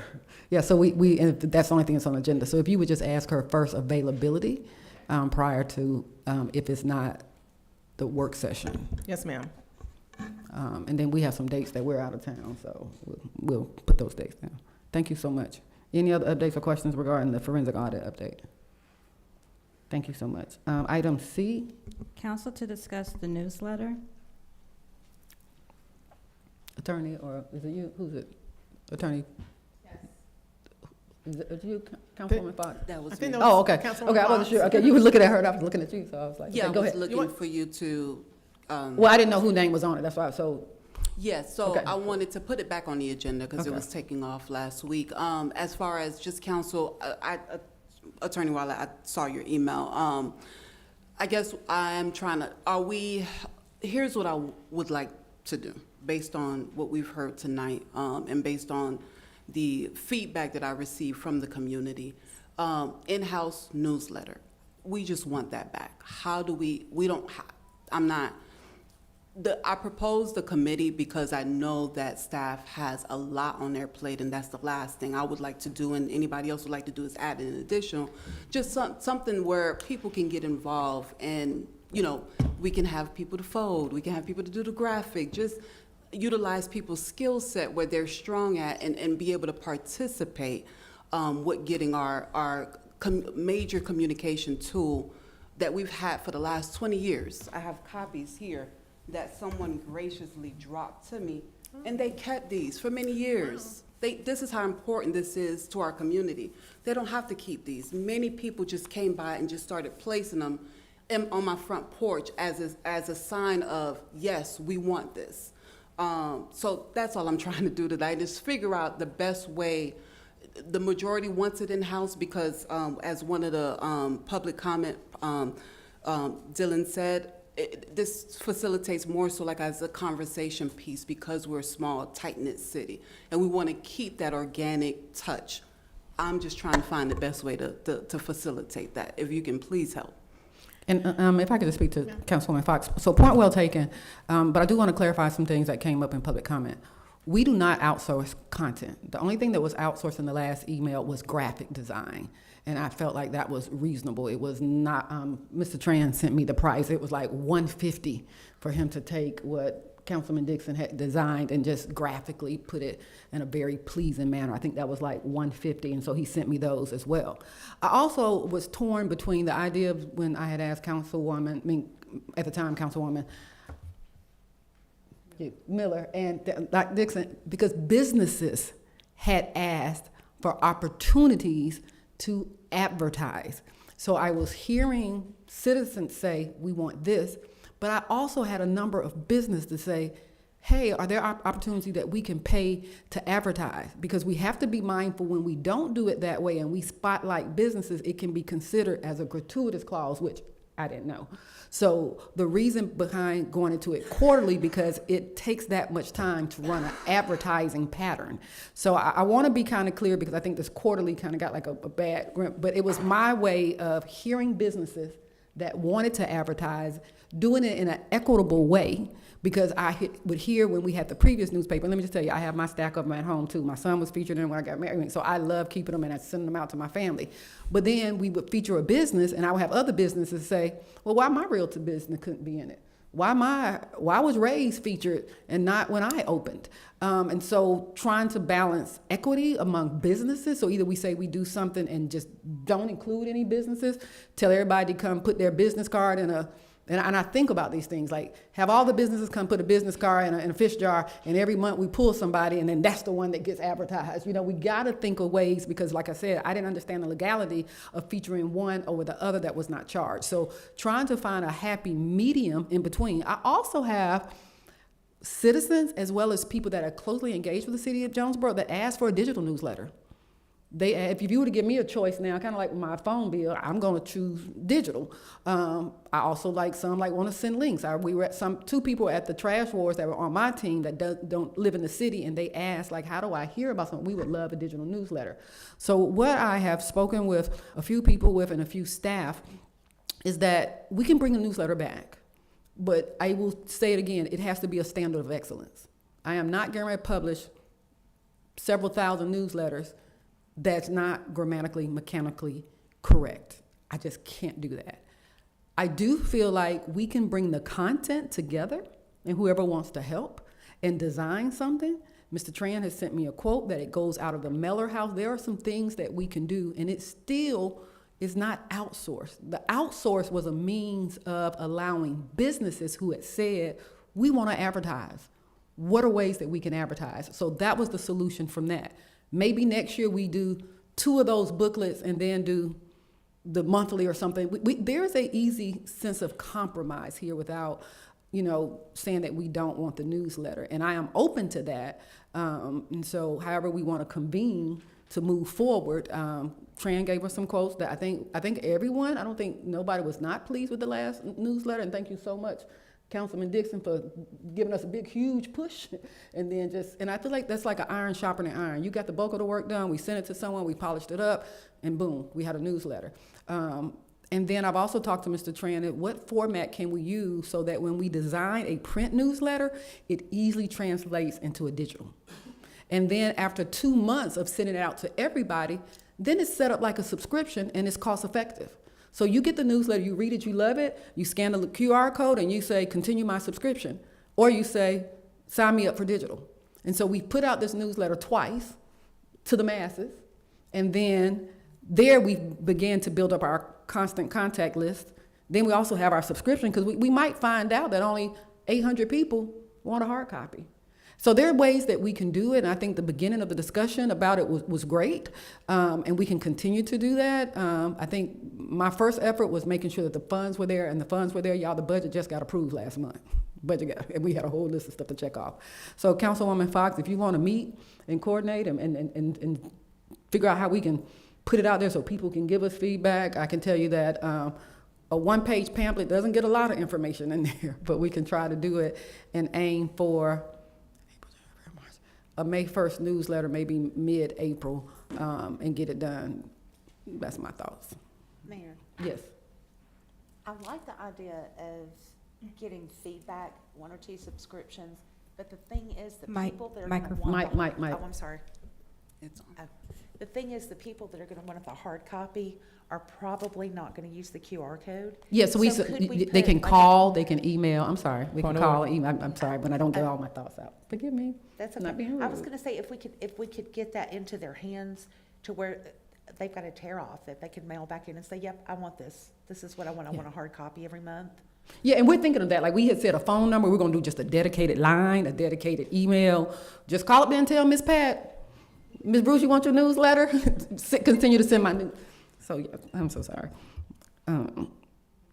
Yeah, so point well taken. So there were 3 different methods: QR code, email address, phone number.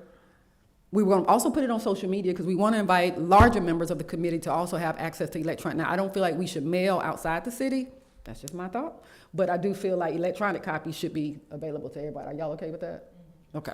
I think electronic copies available to anybody that wants to subscribe. Correct, yes. Would be wonderful.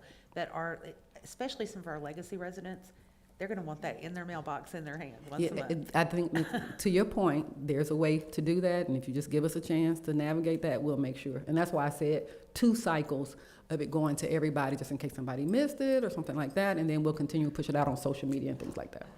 Thank you, Mayor. Is there any conversation? Yes, Mayor Pro Tem. I went to, in reference to the businesses, there was some conference, some meeting, they all run together, if I'm being honest with you all, after a while. But they put out a newsletter just for their businesses. And they might do that every so often, once or twice a year, for their businesses. And so if that may be something that we can throw in there that might help that, to ensure that the businesses are represented, the ads go out, this is just for them, that can be from the free entity that we had already spoken to that was supposed to pick up our newsletter last year. So that might be a viable option to ensure that we hear from our businesses and they know that they have a safe space and that's gonna be out, however often we decide. So that's just something to throw into the ring as well. I'm all for a newspaper committee, club, to, for us to sit as a council and whomever else to sit and talk about this. And I hope that we can send some emails and go ahead and set a date and we can go ahead and start talking about it sooner than later. Yes, Ms. Thompson, Tabisa, I'm not sure if Chief even knows, really wants to work on some of her marketing and said that she would kind of just help gather stuff and be the spearhead staff person. So we have somebody that actually stood up and said, hey, I'll help orchestrate this. Yes, ma'am. Yes, Councilwoman Yeah. Fox. To Mayor Pro Tem's point, so the committee consists of DDA, and I visited Mableton not too long ago. Mableton have an awesome concept where the residents do one month, the businesses specifically do one the following month. So they they shared that responsibility. Not only that, but to Mayor's point, if there's a business that do want to advertise, and I know that DDA possibly, and I have not spoken to them about that, I'm just putting it out there as a suggestion, they can collect the advertising ads. I know they're trying to probably finding ways to promote businesses. That would be a great way to bridge the gap with them advertising from businesses to other businesses, and then they collect that revenue as a way to generate. So the sky is the limit, what we can do. We just want to get it back and start doing it, and that's why I was proposing the committee, so that we can brainstorm and figure out a way where we can push this forward. So the committee will consist of DDA, it will consist of a representative from the Jonesboro Youth City government, it will consist of a council member or whoever mayor or appoints to be on there if that's what it calls for. Just a mix so that everyone is represented, no one is left behind, and everybody has their own corner, and we're pushing this thing forward together. Okay, Mayor? Councilwoman Kearney. All right, so I thought we were steering down a different path, but now it seems like we are reverting. So I'm trying to understand. So you are trying to establish a newsletter committee? Is that, or are we trying to do something offline? Because I thought that's how the conversation or discussion started. So I'm just trying to understand. So To the last speaker, sorry, Mayor. I'm sorry. I'm just going to put this out there. I'm hoping that this would. So I can create a committee. I can appoint a chair, and we will work collectively to get a newspaper done pursuant to the charter. Yeah, I feel like I'm a broke record this evening talking about the charter. We're having the public, there are different forms of government. I know the members of council know. So a city next door to us can have an entirely different form of government than Jonesboro. So sometimes it's never a one-to-one comparison as to what one jurisdiction does versus what a neighboring jurisdiction can do. You have to look at the charter. The charter is basically the constitution for that city. It tells how the city was formed and what the powers of officers and officials, elected officials are. So in the same vein, I think I referenced section 2.21B for the last discussion when we were talking about the previous, about the quarterly reporting. I want to refer now to section 2.19B of the charter, the city's charter, and it says all committees and committee chairpersons of the city council shall be appointed by the mayor and shall serve at his pleasure. The mayor shall have the power to appoint new members to any committee at any time. So again, the city of Jonesboro has a strong mayor form of government. Some cities have a weak form mayor of government. Some have a strong legislative council form of government or a city manager form of government. The city of Jonesboro has a strong mayor form of government. And again, the committees and the committee chairperson appointment belongs to the mayor. And let me also say that y'all recall last week when I said if this council approves a committee, creates a formal committee, then that committee has to meet in public and has to do the same notification and meeting process as your public meetings. So this charter provision, section 2.19B, that puts that power in the hands of the mayor, will eliminate the need for having public meetings. You don't have to have public notices, and the committee that's established is not that formed by council. It's one that has been done under the administrative powers of the mayor per the charter.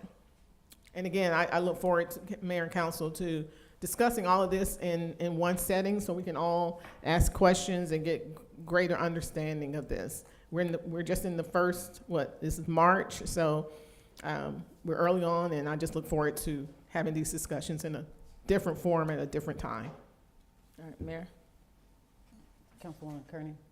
All right, so with that being said and the charter being, read out loud, so in the past, I know there have been efforts by the, previous council to minimize the duties or responsibilities of the mayor, and there were restraining orders issued, there were lawsuits that ensued, and I would just hate for us to have to do that again. I would hate for us to have to, but if necessary, I understand that is something we would have to do.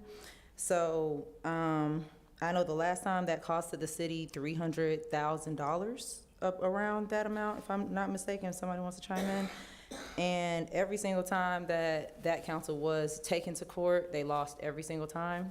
And that judge literally said they would issue a restraining order every single time, and it just won't simply be done. So I just don't want us to, waste unnecessary taxpayer dollars going against the charter, which has already been laid out. And I know, the attorney, Ms. Jocelyn Jackson, is watching this right now and ready to go.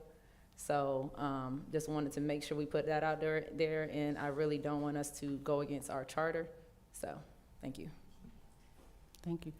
So council, I will create a committee. If you want to be the chair of it, just simply email me. we can schedule a time to meet, and we can get this newspaper off the ground. Does that please the council? Yes, Councilwoman Fox.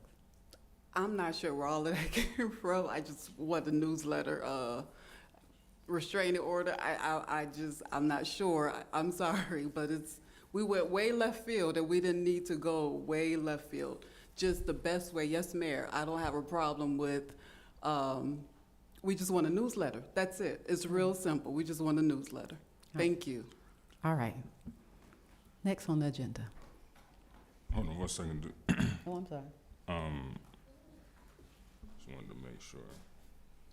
Now, and this is, I guess, is in regards to, appreciate that, Mayor. This is in regards to Attorney Wiley's comments in regards to the open meetings and stuff like that.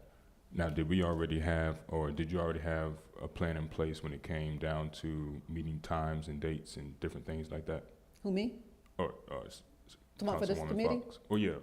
No, I haven't had a chance to meet with Councilwoman Fox, so when she and I meet, we'll see we'll devise a plan. Okay. So it's kind of like before, like when I said, hey, why don't y'all take it? Right. So now I'm saying, Councilwoman Fox, check in with me, let's come up with a plan, let's combine some visions, and let's push it out. So she'll reach out this week. Yeah. Okay, all right. Yes, So ma'am. we'll schedule a time this week, meet with Tavisa, 3 of us will sit down, come up with a reasonable plan, and I think we can get a newsletter out by the end of April.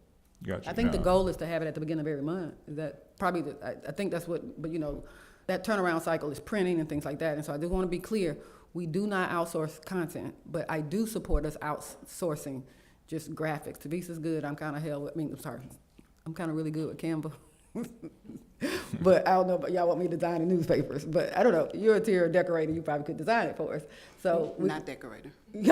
so we will probably end up going to get something. And, I would love to create something that has some branding that's consistent from volume to volume. So I'm available this week, just check in, and I think Tavisa's here all week this week, and we'll get together. So no, I have not went as far as to schedule meetings or anything like that. And I don't think this is anything, so let me just say this. We have a stack of newspapers over here that was created without a committee. And we can do the same. It's just timing is just a little bit different, and things are a little bit different. So we got somebody that's willing to step up and say, hey, I want to make sure we get this done. I got a staff member that says, hey, I want to do it, so we'll get it done. And I think moving forward, simple requests like that, just shoot them to me and say, hey, Mayor, what's your plan? I'd love to toss it back off to you, just like I tossed it off to you all that time. So we're back at it. Councilwoman Fox will reach out to me. We'll schedule a time that Tavisa's available.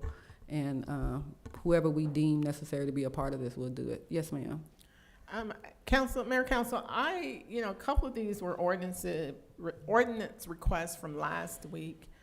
And I think doing the research for ordinances, as I said, once you get an ordinance request, you do the research, you figure out what you can't do, what the parameters of the new law will be.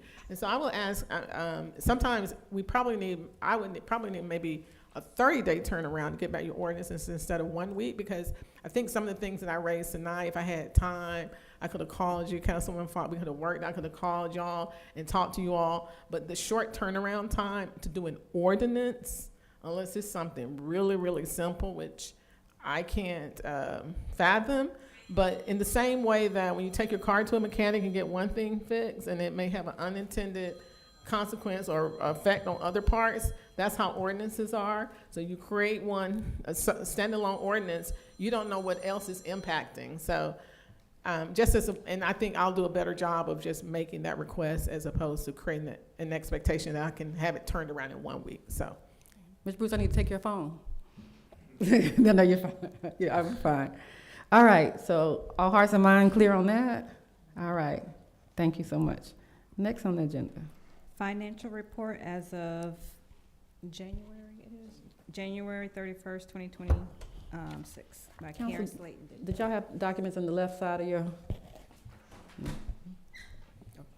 All right. Mayor, Council, I'm here tonight to present your financial report, January 31st of 2026. So this is the first one since I've been with the city since May of last year. It's taken a while.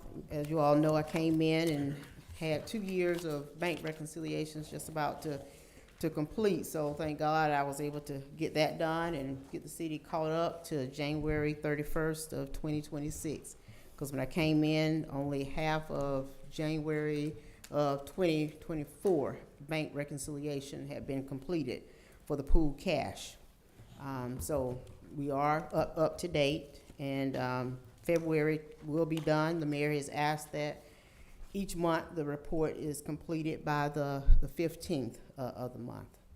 So if you have your January 31st, you'll see, and because of the fact this is the first month, we don't have much activity just of yet. So right now the revenues are coming in at. Is that up here? Who's rolling this? Just IT. Are you doing? No. Okay, keep going. I Okay, all right. want to send this beautiful skyline. All right, so on the second page, you'll see revenues are at 17.7% of the budget. So right now, as usual, taxes and then fines and forfeitures are your top performers. And then all budget departments are operating below budget, of course.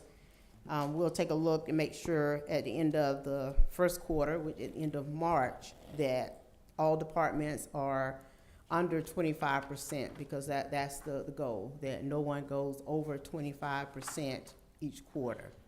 That way they can ensure that they end the fiscal year on track. Just to highlight the revenues, we have taxes in at 21.3%, and then license and permits at 10.87%.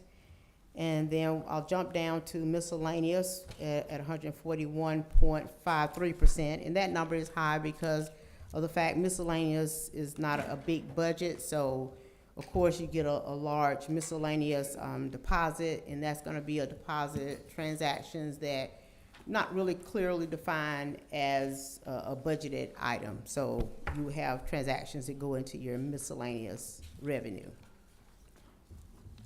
On the next page, we have the revenue summary here, and this is where I list what the budgets are. So the first one for revenue is taxes. The city has a 5.9 million budget, so that's 21.31%. And I won't read these line for line. And of course, right now, investment income is at less than 1%.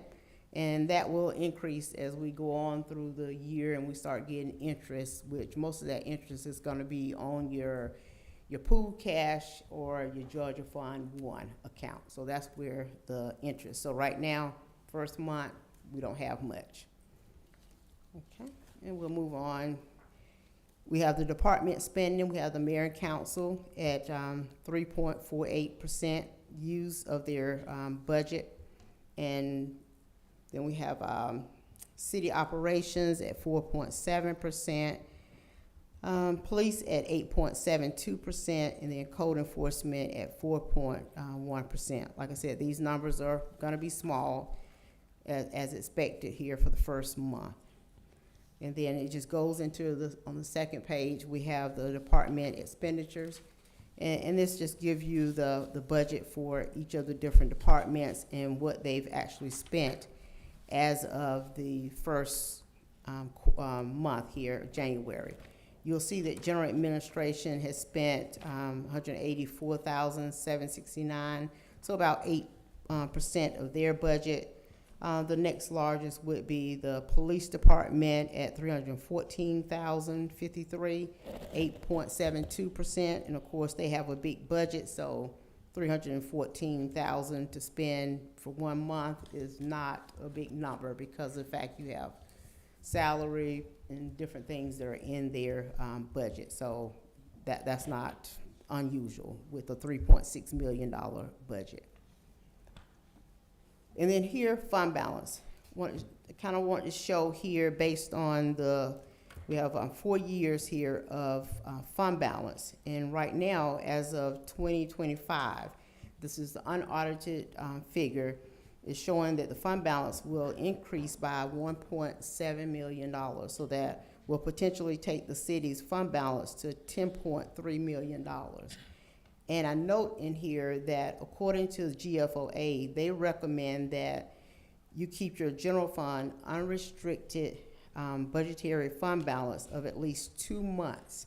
So that's approximately 16.7%. So for the city of Jonesboro, that's at about 1.5 million. So you can see that your fund balance is well above what the recommendation is. So that's a good sign for the city to have such a fund balance.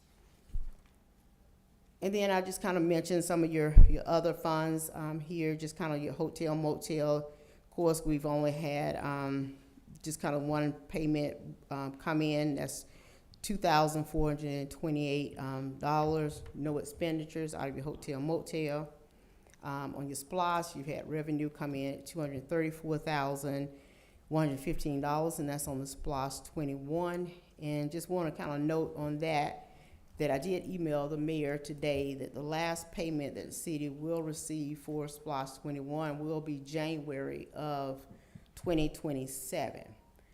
Of course, for SPLOST 2027, the city will not receive any funds until maybe sometime after the beginning of 2028. And that is because bond payments, first the county has to collect that SPLOST money. Then they have to pay the bond debt. And that was a bond that was issued last year about $495 million. And it was pretty much agreed upon by the citizens. So those bond payments have to be paid first before any of the SPLOST funds are dispersed to any of the cities. So basically, the city would be operating without any SPLOST revenue coming in for approximately a year. So what you spend pretty much after that last payment come in January of 27 will be just only SPLOST 21. I mean, also, just to add for those that are kind of new to SPLOST, we have a debt service that's paid out of that, so we would need to make sure that when that final payment comes, that we have enough to cover our 2027, our 2028, and then we'll look at any balance and see if we can use any of that for any of the infrastructure improvements that we approved for SPLOST 21. And next month, she's going to give a report of our 2 previous SPLOST accounts that still has funding in it, and we have the referendum so that we can begin to use those fundings and empty out those accounts. That's the purpose of it. Does that make sense? Y'all good over there? Okay. Okay. And of course, your solid waste fund, which is basically kind of almost like a pass-through fund there. You have revenue that's coming in at $146,275, expenditures going out at $3,598, and that revenue comes in with your property tax payments that you receive for the county and various avenues there. So go to the next page, which is your cash accounts. So as of the end of January, the general fund alone had $4.3 million in the Truist, and then the Georgia fund at $2.8 million.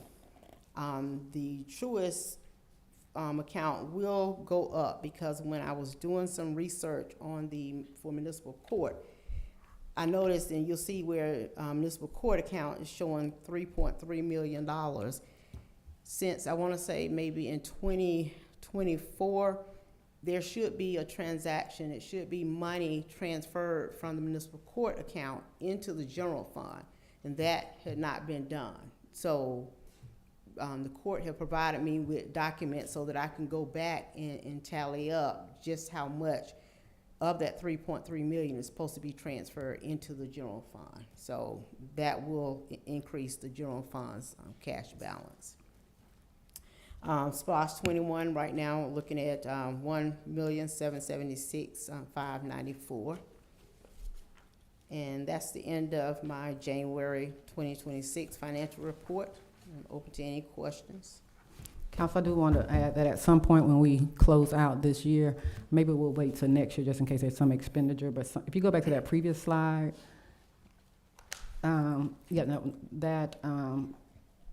once we look at our general fund, we will start to look at moving money over into our Georgia fund so we can draw some interest, because what is happening, we're sitting money in our Truist account, not drawing funds. But I think we need to be on the safe side one more year to make sure that there aren't any other things that we need to uncover, and then hopefully at the end of this year be able to move $1 million over into our Georgia fund.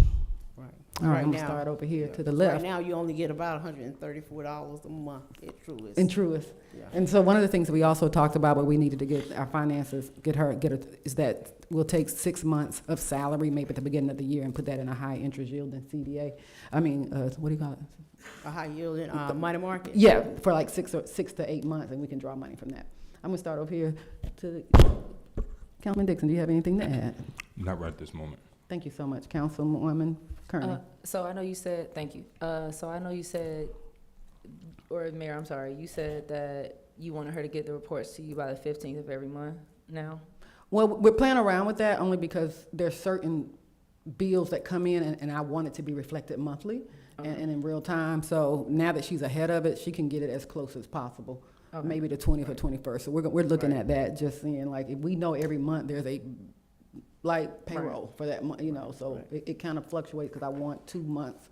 I want 2 pay periods to be reflected on every report. Right, okay, Mayor. I just want to make sure so that we're setting realistic expectations for when we receive it, so that you have enough time. And I understand that you're having to deal with all of the stuff with the audits and everything, and so, so is the expectation that we have it by like the next like regular meeting, whatever that is? We just talked about this today. So Right. you all will have it in part of your work session packet for your review, and then she will not give a report until the regular session.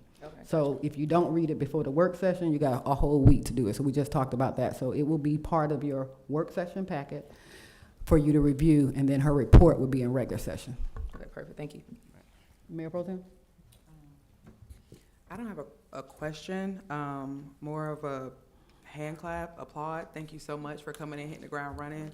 I know there was a lot of things to clean up, evident by how much money you all have uncovered.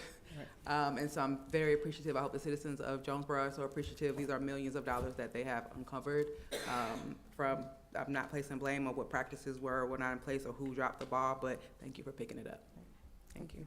Thank you so much. And thank you all, council, for your patience. I know you all had asked for it, but you want a report like this. And so rather than giving you something that was not as detailed and not correct. Councilman Dixon, you have anything? No questions at this time, but thank you, Ms. Karen. Councilwoman Messick? No questions at this time. Thank you so much, but if I have any, I'll send you an email. Okay, perfect. Thank you. Councilwoman Fox? Yes, I had one. So the fund balance, is that kind of like our savings or holding as to what we have as a whole? I just did newly elected training, so I did a whole course on finance, and I was like, wow, government finance is definitely different from business finance. So yes, is that, I guess how much money do we have in reserve as a city? Right, and so fund balance, just to explain that, that's not all cash. That pretty much is just like a business. If the city just decided if it could, it was gonna sell all of its asset, that's what you could potentially be looking at, saying you could get that money. But what I put as far as the cash account, that's what the city actually have as far as liquid. You can put your hands on it if you need it. So fund balance is not composed of just all cash. Okay, so the cash that we have is $2,843,000? That's in the Georgia Fund 1. Yes. And Yeah, then so Georgia Fund 1 is more of our savings. So That's think our of savings. that Put as it over there. savings. Okay, Mhm. okay. So has our savings, based on prior years, and I know you're probably working on prior years, so if you don't know, I'm trying to figure out, has it increased, decreased, based on previous years? I can help you with this. There has been no withdrawals from Georgia Fund 1 in the last 3 years, but there has been interest accrued on it. So when we looked, I think Mayor, Councilwoman Messick, I shared those documents with you, but no, there has been no withdrawals since 2022, am I correct? I think 2022, when we had the That's when we had to put, when we were finishing up payments. payments here, so there's been none, but we do get interest every year, but there's been no transaction. So any transaction that comes from Georgia Fund has to be approved by council. And so you can't just go in there and say, we want to buy a car with Georgia Fund 1. So it has been no movement or no movement since Nina did a replacement that we figured out. Right. But so think of that as our savings. Right. And think of that as what we want to put more money back in at some point. Thank you so much. Don't go nowhere. Next. Okay. Council to consider a resolution to amend the FY '25 budget to close out the fiscal year. Okay, Mayor Council, once again, we need I had to close out the FY 2025 fiscal year in order to upload the 2026 budget. And according to the software company, the only way to do that was to do a hard close.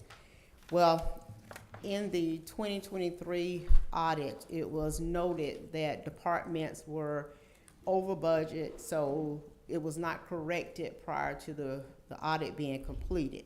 And you'll probably get that comment again for FY 24, because FY 24 was already closed and FY 25 was already loaded.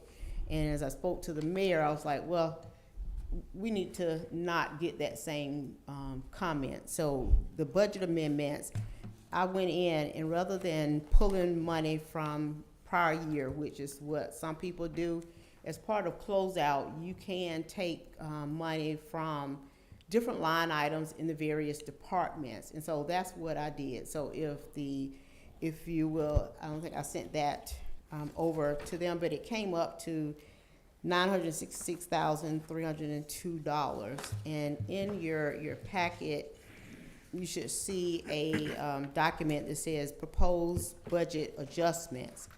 So like for the mayor council line item, they were over budget in their 51, because when you're doing the audit, the auditors don't look at individual line items. They look at categories. So your personnel benefits cannot be over budget. So basically, I needed $16,586 to keep the mayor council's budget from being over in their personnel and benefits line. So I took that from other line items within the mayor council budget, which fall up underneath your professional contract services, which are your 52 accounts. And then I took some from the city's budget and actually made it up to that 16,586. So in essence, when I run that report, which I did include a copy of that report in here, you will see, and I don't have a page number here, but you will see that the mayor council budget is not over for FY 25. So I've already did these amendments because I needed to get the FY 26 budget loaded so that everybody could kind of start seeing where they were. So this is part of a cleanup, and this is what you always should see at the end of a fiscal year. You should see something like this come before mayor council to approve. And as we go through this year, we will do these updates through the year and not at the end. And again, she talked to Tyler. Is it Tyler? Right, it's Tyler. And they would not let her close this book out, and I didn't want to hold it open so that we can get it. So I authorized her to go ahead.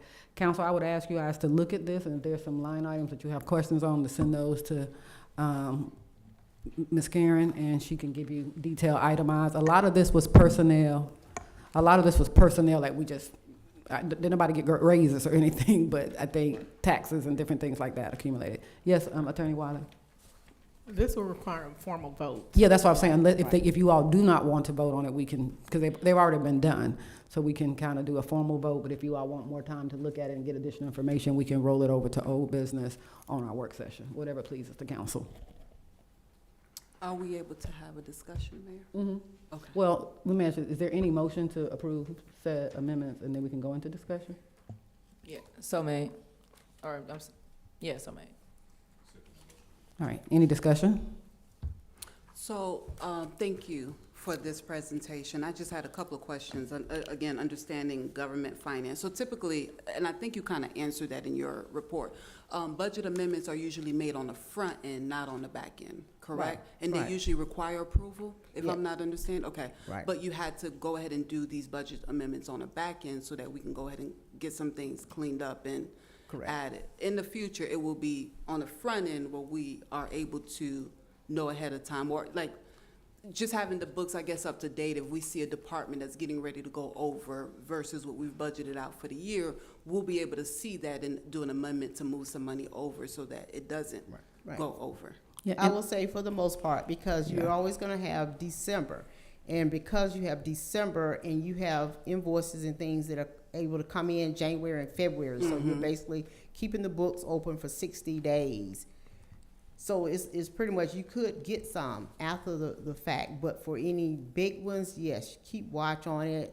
And it may be if the mayor, like, we do it on a quarterly basis, take a look and see, okay, if anybody need to have a budget amendment and bring that to council at that point. And Councilwoman Fox, just to also reiterate, there's some that we're not going to be able to prevent, like retirement payments and Right, things like that. right. Like, we're not going to catch them until afterwards. Right. Also, you can move some of them within, can you explain that you explained to me? Yeah, Right, I can't see her. Explain it, please. Right, yeah, and you can without coming to mayor council. I know that the city of Jonesboro has did that, but in the accounting government world, you can move money between the 52 and 53 accounts without having to come back for mayor council approval. It's only in the 51, which are your personnel accounts, and your 54, which are your capital accounts. You have to come back to mayor and council to get approval to move it. But, and you can't move it among departments, because then that's gonna require, regardless if it's a 52 or 53 account, you can't increase a department's budget once it's been approved without going to mayor council to get approval. Within that department, you can. All right. And the changes that you made were based on those standards? Correct. Correct. Correct. Do you have anything else, Councilwoman Fox? No, that's it. Thank you so much. All right, there's a motion on the floor. It's been appropriately, I'm sorry, any more discussion? Well, I'm sorry, I had to nod at her. I'm so sorry. Just remember, there's a motion on the floor, so if discussion is regard to that particular motion. The motion is to approve the amendments, right? Correct. Mhm. Yeah, I have questions about the amendments. A few, actually. So I guess, is this change that we did, I know you said the moving is typical, but are the amounts that you noticed, is that typical? Are any of them like, oh, $707,000 is a little excessive? Is there any, like 16,000, like, okay, but some of them are a little larger numbers. So is this typical? Are you? Not really. Just because, let's see, one that you were talking about, just see. Like in the public safety, department where it was actually moving, 230,000, or even within the 1,500 department. And it probably could have been, a lot of times, the budget was not set up correctly, because I did notice that where some transaction actually hit that particular budget and there was no budget there. You have that 707,000 that you're speaking of. That actually came from, what was it? Some debt payments. So part of that was debt payments in the amount of $235,000.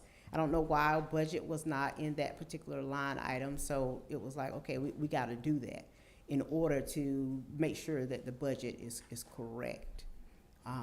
Did we pull that from the SPLOST? Because that was SPLOST funding that had not been coded the right way. That was a debt payment from the SPLOST that hadn't been coded. Did we pull it back out the SPLOST account and put it in the general fund?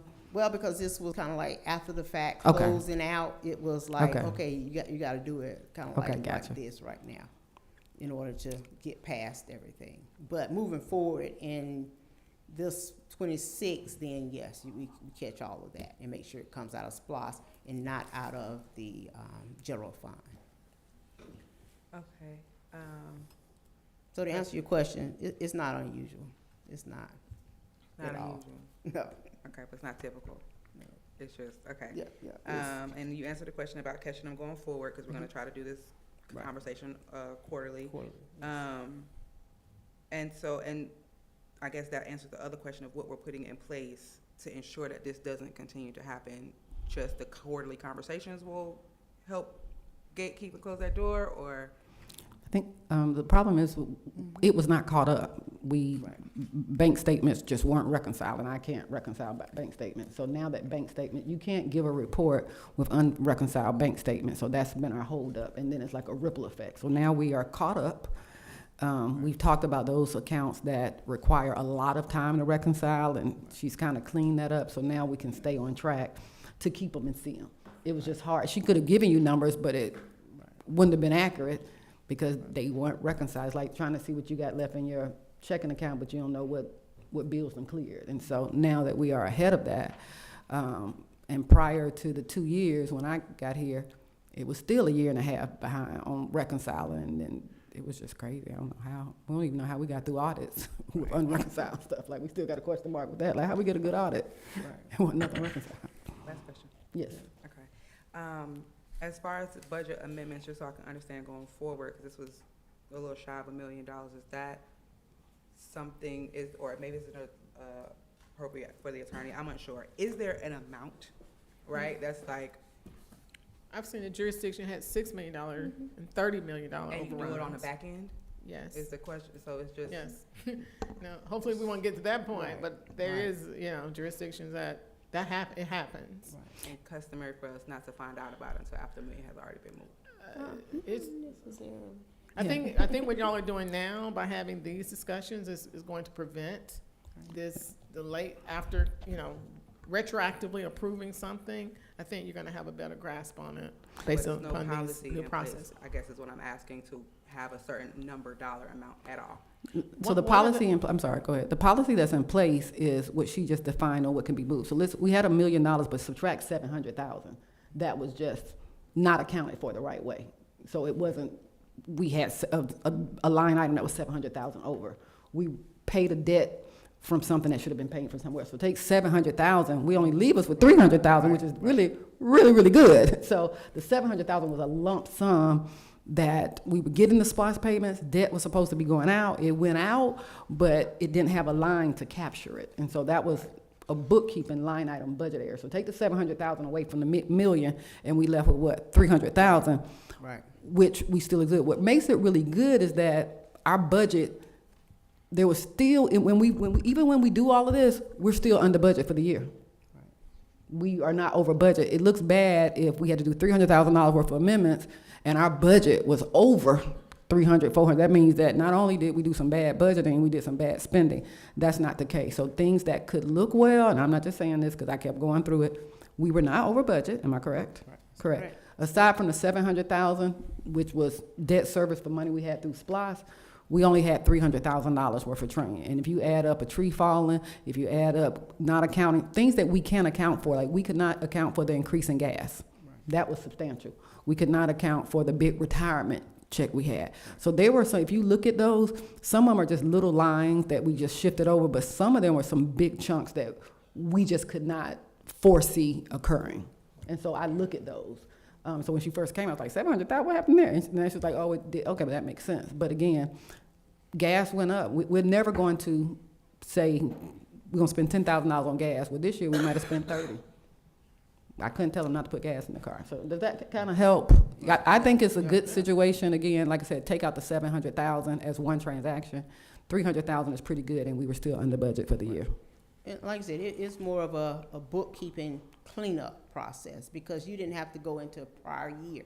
We didn't have to dip into the city's reserve in order to do this. This was because you had different departments who underspent in certain areas, so we were able to just reallocate the budget so that you stay within your approved budget. That's the good part of it. So these are just really transactions on paper. Attorney Wiley. And Madam Mayor Pro Tem, if you look at your agenda item summary that you all have in your packets, is, for example, one of the summary and background information, there's a line that says fiscal impact.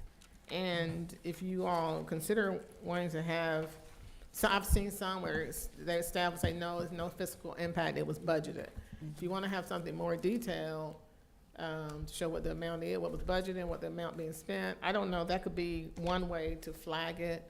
So if an item, personnel or something is overspent, I've seen that, and you can see it in real time, or if it's a approved budget item for $500,000 and this is a $200,000 expenditure, then you know you're within budget.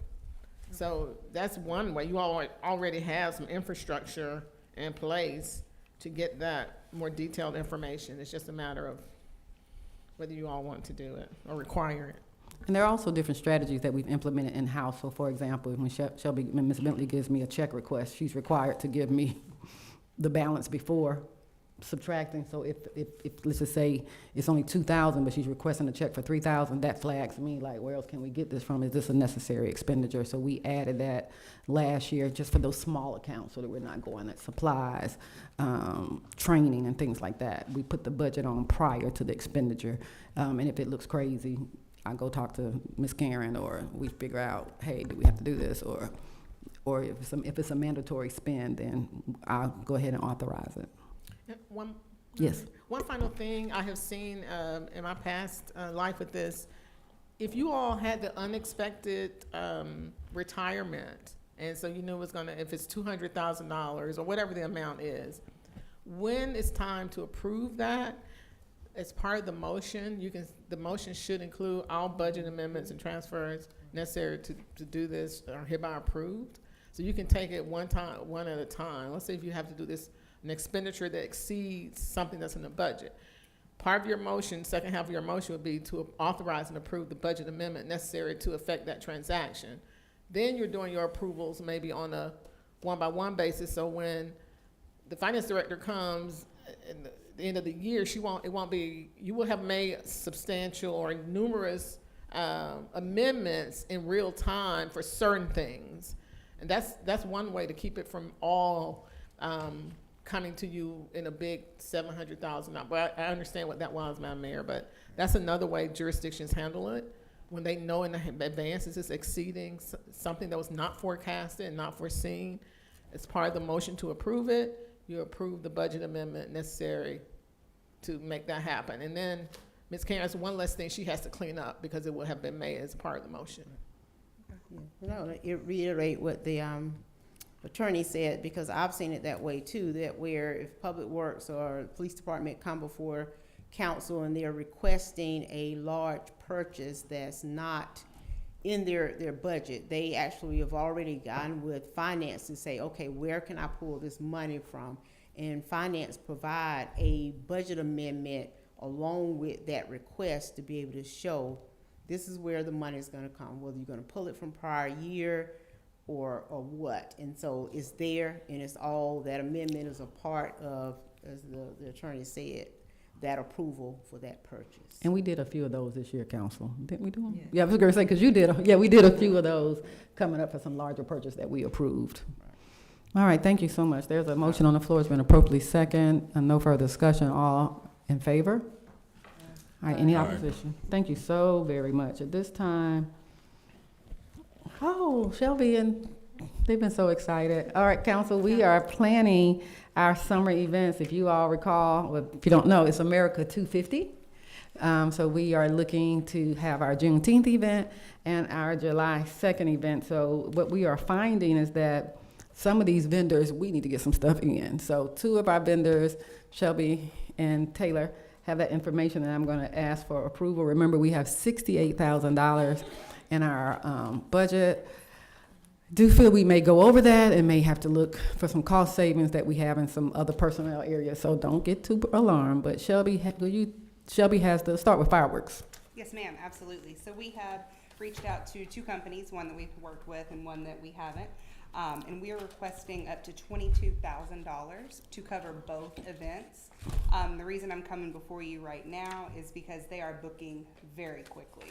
And if we do want to secure fireworks for our events, we need to at least get a deposit in. All right, so that was one. Council, I will entertain, and the reason why we said up to, we're still negotiating because when we book for both events, they give us a little bit of a discount. We still got some time to play around, whether we want a 10-minute show, 12-minute show, 15-minute show. So, Madam Mayor, for the record, can yes. you just call out what the quote, what the Yes, entity please. is separate, since you're gonna do two of them? Absolutely. So we got a quote from Deep South Fireworks. They have quoted us comparably, we're doing 10-minute shows right now, just for price comparison. For June 19th, $8,500. For July 2nd, $12,500. They did offer us a 5% discount, which is $1,050 if we do a 10-minute display. The second is Pyrotechnico. This is a new company that we found, and we're very, very kind of pleased with the way they do Atlanta Motor Speedway, Lake Spivey, Peachtree City, Covington, and just a few. They quoted us $8,000 for a 10-minute show for Juneteenth, and they suggested a 12-minute show because it is America's 250, and they quoted us $12,500. And again, we are still negotiating. I did ask for, a 10-minute and a 15-minute to be comparable, but they said they wanted to give us more bang for our buck, pun intended. So yeah, those are the two that we've reached out to and have been responsive. So, council, I hope I'm doing it right. I'm asking for approval of, what did you say, up to $22,000 to include both fireworks. And the reason why we said not to exceed that, because that's the maximum price that we have right now. Huh? I'm sorry. So I'll entertain a motion to approve. I think there was a question real quick, Mayor. Yes. We was looking for, we see the quotes for Deep South fireworks. I didn't see the other company. It just came in today. Oh, okay. We're still in. What we don't want to do is have to wait to come before you all in April and then don't have anybody to do our fireworks. And so we may even get a third firework show not to exceed $22,000. So literally hot off the press. Yep. Mayor, Yes. I have a question off the cuff about the events, but not the fireworks. Why are we doing July 4th when it's on a Saturday on July 2nd? So that staff could have, well, one, everything is higher on July 4th, extremely. We were limited on some of the vendors and things like that. And also because July 4th is on a Saturday, the county is doing their fireworks. July 3rd is the staff's holiday. And so I administratively said, we'll do July 2nd. It worked out last year because we did it early, and then there was like a lot of events to go around. Okay. Just with it being our 250th celebration of the country, I thought we would do it on the actual holiday Yeah, this year. we thought about it, but we don't want to. So what we have a good network in the county, like for example, for Juneteenth, Forest Park called and said, what day are y'all doing it? So we're trying not to compete. And then give opportunity for our citizens to, I personally like to go to all of them, so you end up with 3 days worth of fireworks. So, and then also I feel like because it is America's 250 that I'm adamant, and I've always been very vocal about this, that staff can enjoy a holiday. Like, even though we give them Friday, if we pull them in and make them come in on Saturday, that's really not a holiday. So if we want to do that, then I would probably ask for council to approve the 3rd and the 4th, 5th, the 6th off, so that at least they have some time off. Like, why give them Friday? You can't even go on vacation. So you can't even leave like Thursday night and go somewhere Friday, because then you got to come back on Saturday. At least if we're going to do that, I think they'll be okay if I give them another holiday. But that's what we're really thinking about, because all of these events, typically all of our staff, I know for Chief, I can't think of any staff person that has, unless they've already offered approval. So that's why we did July 2nd. I understand that reasoning, I do. But Okay. with it being our 250th celebration, I would have at least liked the council to have had a discussion concerning that. And we could have maybe gave the staff a floating holiday so that they could have had an extended weekend outside of that weekend. But this is once in a lifetime celebration. Okay, I mean, but also add about $20,000 or $30,000 to the price tag too. So fireworks were like crazy expensive. But we can always, I'm gonna have to push back a little bit on this, because like I said, I've talked to staff, I know what the morale is, and we are so happy with what we are planning for July 2nd. And I think y'all will be happy too. Mayor? Yes. I'm sorry, Mayor Pro Tem. I'm almost finished. Okay. I just forgot my question that fast. I did. You sure? We'll come back. For a minute. I'll come back Oh, thank you. to you. Okay, let me know. Give me a second. All Give me a right. second. Yes. Okay, so, Councilwoman Kearney. Mayor, thank you. I would like the staff to be able to have at least one of these holidays as well. I don't know how it went, last year, but Also, if we're gonna have to pay so much extra money for it, I think we're good with just backscaling 2 days. And maybe we would more so promote the Clayton County event on our pages as well and on our social medias so that, you know, all of our residents still have a place to go. But I'm definitely for giving the staff that day and that time with their families. And if they do come in, that's double time. I mean, staff is here. Y'all want a poll? Y'all want July 2nd or July 4th? Second. I mean, trust me, I go, when we always talk to them, I talk to staff and said what is important. Even when we were devising the holiday schedule, we talked about what is important. And so I am okay with July 2nd. We're not gonna be any less patriotic having it on July 2nd. And we got some good prices. Right. Mayor, I did think about it. Yes, go ahead. So- Now you did. Go ahead. So, I know last season, we discussed, or it was discussed, there was a plan going in place called Freedom Fest, where we were gonna do a joint venture of both holidays, and there were plans already being put in place. Were all those plans scrapped? Yeah, well, they weren't scrapped as of 10 o'clock, and I should have bought my graphic. So several factors went in. This year, GMA is the weekend that Freedom Fest would be. So I was really excited that we could all collectively be here for the 19th and the 2nd. So that was one of the things. I don't know if you know, GMA is now the 26th, 27th, 25th, which is the Freedom Fest. We made a little graph this morning that said July 19th, July 20, June. We had all 3 days, and we went across scratching, and we can't get everything to fit in one. But trust me, I probably We tried. had a Freedom Fest conversation literally from last week, and it was just, there was no availability for vendors and for everything, so. And the biggest thing is that we would have to miss GMA. And I know we have some new council people that want to go to GMA. I think y'all, who wants to go to GMA? Yeah, and so having it in the middle would be, and that was, to me, that was the biggest deterrent. Like, I want to go to GMA this year because I have not been having it. So usually GMA is the third weekend. And I think, from what I've heard, like from Michael and some other ones, they moved it because of Juneteenth and people couldn't celebrate in their city. So, but that was Last year, we had to go down the day before, and half the council wasn't able to be here. correct. And so, I think that was a good move on GMA's part. oh, gee, certainly. thanks. Definitely. But, okay, well, I was just under the impression that we already had some things planned and in the works, and was hoping maybe we got some good prices since they. Well, we had things planned in the booked out a work. year in advance.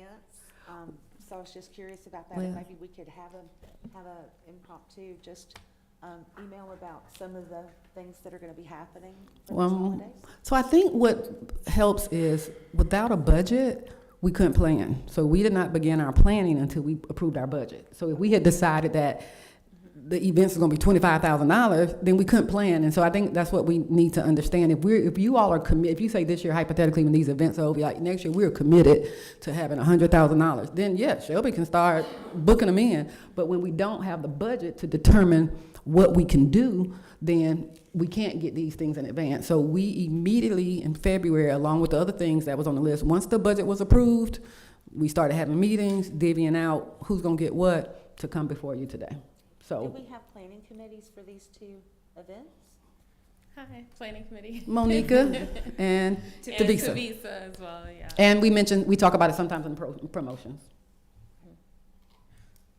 We have, one thing we said today, and Shelby and I stand, and now Taylor, we have never had a bad event in the city of Jonesboro since I've been mayor, and do not expect to have one either. So we will have all the bells and whistles. I'm super excited about America 250, and I think you all will be too. All right?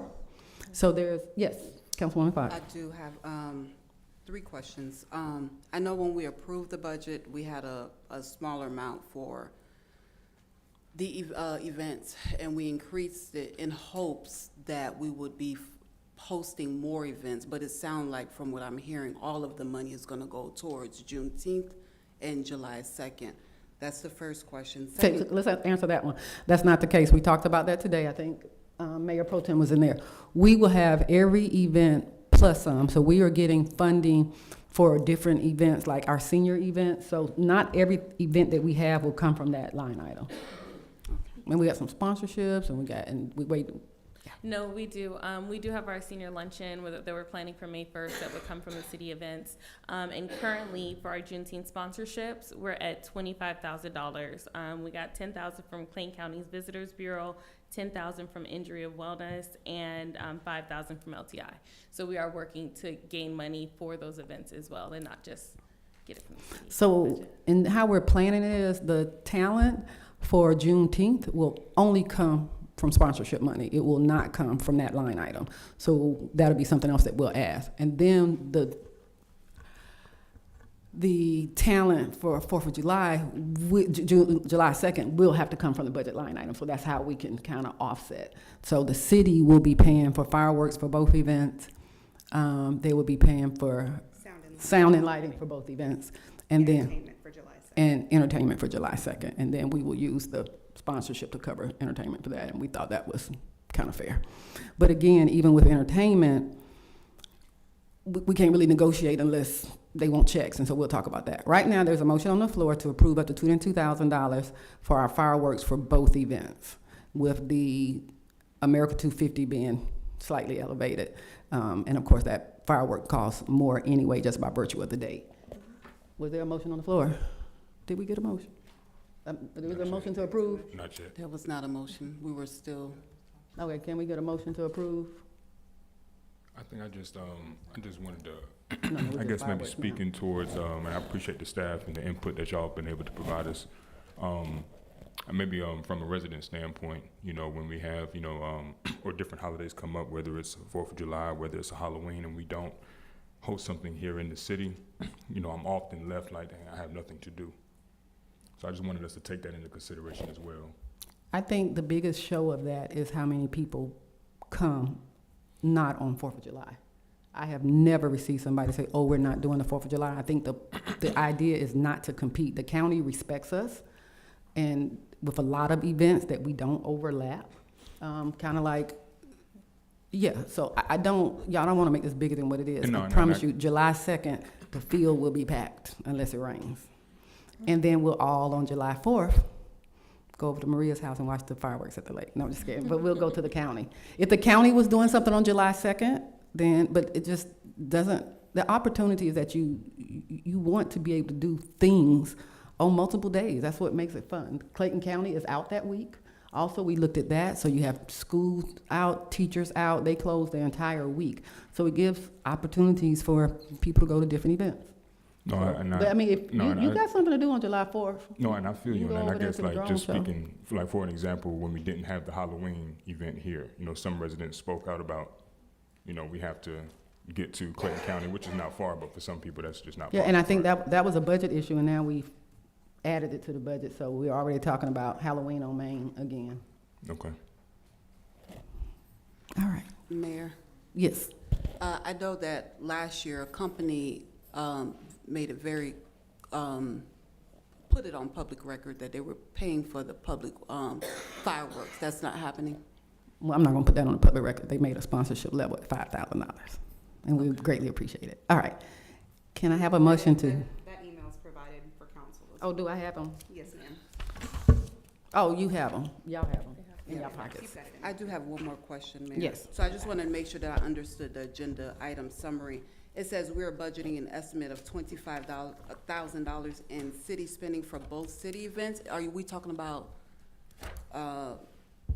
this event? Or I'm trying to understand, because it's confusing. So is the budget $25,000? No, let me clarify. And again, we put this in when they submitted it last week while we were still pending. So that's why I've separated the motion. I'm asking for a motion to approve fireworks for both events up to $22,000. All right, then we'll look at the sound for both events, because we're getting the best price combining both events. Last year when we approved, if you all recall, fireworks, we approved them for both events and we might end up saying, oh, you're cheaper for Juneteenth and you're cheaper for and the 5% discount really doesn't matter. But they have to have fun, because if I wait till April to come back to you guys to say, hey, this is what the final contract is, we're probably not gonna have fireworks. Mm-hmm. And that has been stressed to me, that they are rapidly booking. If I can make a staff recommendation, Pyrotechnico is the one that offered a 10-minute show and then a bigger show for the 250 at 12 minutes. And although 2 minutes doesn't really seem like that much, It does. It is when it comes to fireworks. The shells that they're using, I'm a pyrotechnic. Yeah. Whiz now. But that is my recommendation. And then we also have to have time for them to come out here. They have to get with chief. They have to do the fallout shelter if we decide to go to a new company, and we just don't want to wait. So, council, like, could y'all We please- also need some liability. Oh, yeah, we have the Standard. standard. Agreement, no. Established. Deep So- South carried, I think, what was it, $1 million? I'm not too sure Yeah. of what. So before we theirs sign was. anything, we'll Yes, we'll ma'am. send to Yes, you, ma'am. yeah. So we have the minimum liability, the police department, not the fire department gives us the standard. All right, so council, can I have a motion to approve up to $22,000 for our fire? Yes, sir. You- Okay, perfect, go ahead.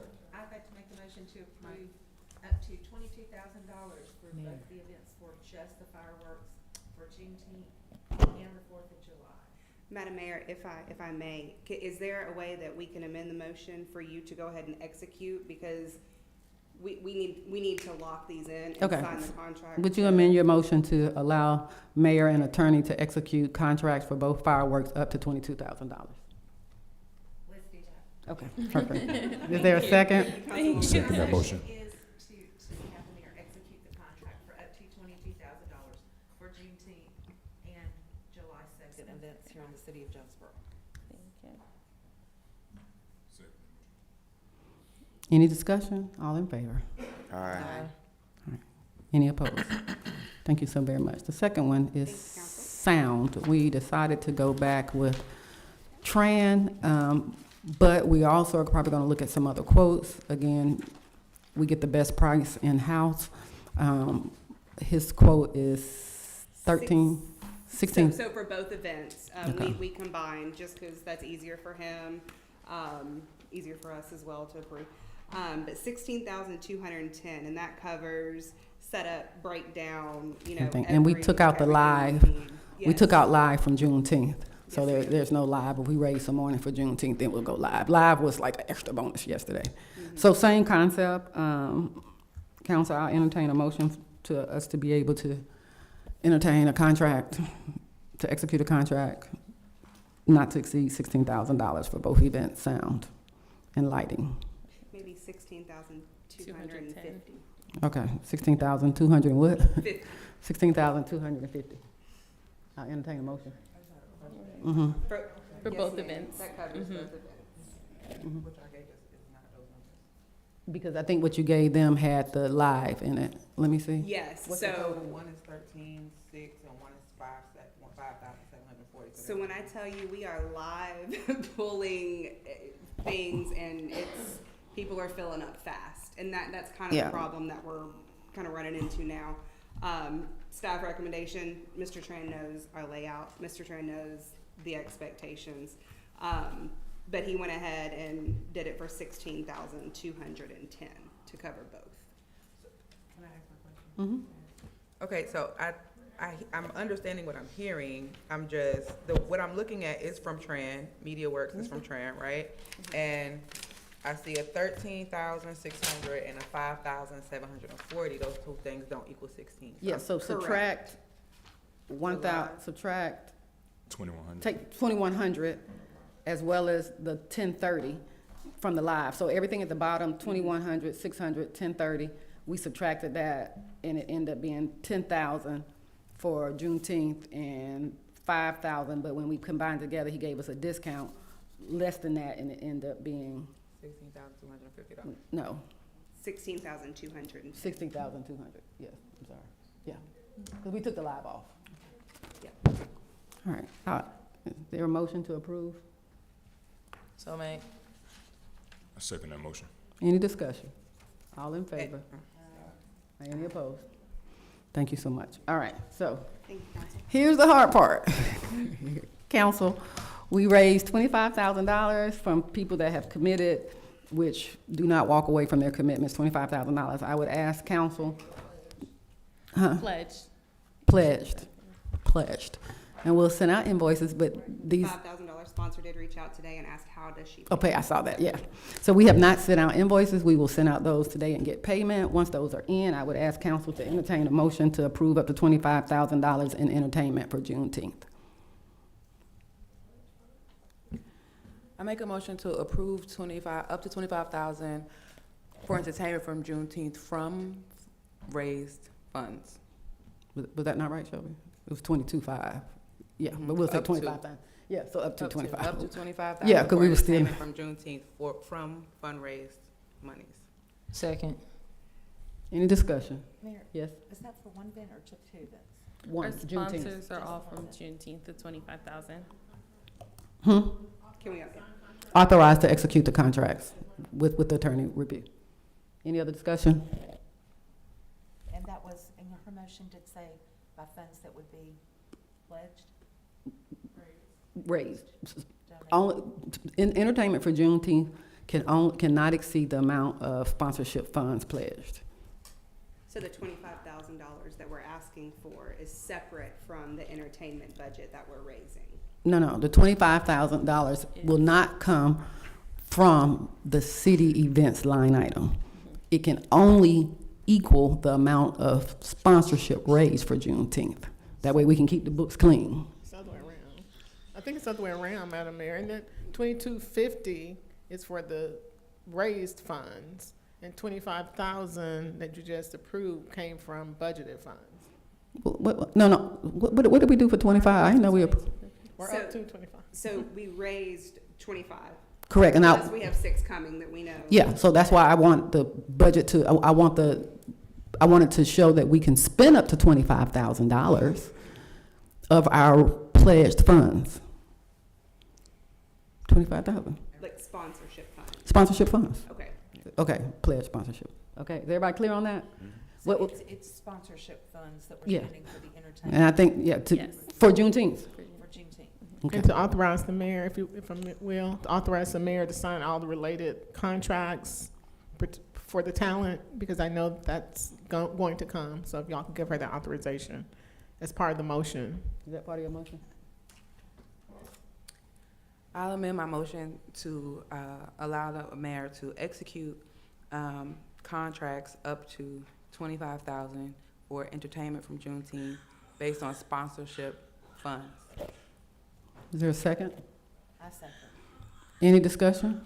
Okay, y'all, what's going on? I think somebody can't cut their phone off. They're working on it, look like. Oh, okay. All in, no further discussion, all in favor? Aye. Any opposition? Thank you so much. Now, at this time, we need to consider entertainment. Now, we have gone from Elvis Presley impersonator to the band that we had last year, Emerald Green, checking on those. I would ask council to approve up to $22,000, or we can wait and bring them back to you all in April, and whoever we have in April, we have in April. Our first choice is to go to the Emerald Band. What is it? Emerald Empire. Yeah, we also had Jake. That was really good. And to clarify, Mayor, this is for the July 2nd event. July 2nd. Oh, and we also have Cupid.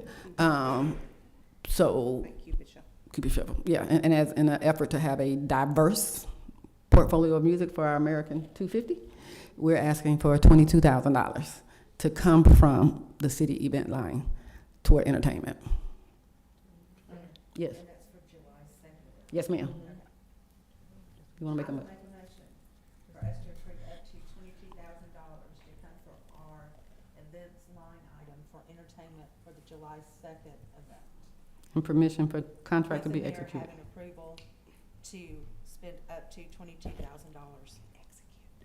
Execute. And execute contract. And execute contract. Related. Is there a second? Second. Any discussion? Yes. Excuse me. Thank you again, Mayor. Can we have those options presented to us before the next meeting as far as the talent goes? Yeah, y'all can. Y'all want to decide on that then? If not, we'll just wait till April and bring them all in April. Y'all want to just wait? It sounds like, what was it, Emerald and Cupid? Well, Emerald, Cupid, we had Elvis impersonator, Highway 54 band. Highway 54 band, And I will say, Cupid, speaking with them, they were saying how he books, so we need to book him sooner than later. But that would still leave us July 2nd. some extra money, because we're gonna try to get his to go down too. We had one more band. I'm blinking right now. No, what's y'all friend that y'all both liked? 911? Teddy. No. Oh, that's right, Teddy in Belgium. Teddy's in Belgium. Okay. So there's a motion on the floor. Has it been appropriately second? Yes. All in favor? Aye. Any opposition? Thank y'all so very much. I can tell you on behalf of Shelby, Taylor, Monica, and Teresa, we greatly appreciate it. Attorney All right. Wiley would like to sponsor TI. oh, I'm sorry, you sponsoring TI? For the record. Oh, yeah, for $100,000. Are you sponsoring? The budget. Y'all better get a video on that screen. All right, thank you so much. Let's keep going because I'm feeling real. Thank y'all so much. Thank you, Shelby and Taylor and Monica and Teresa for working really hard on this.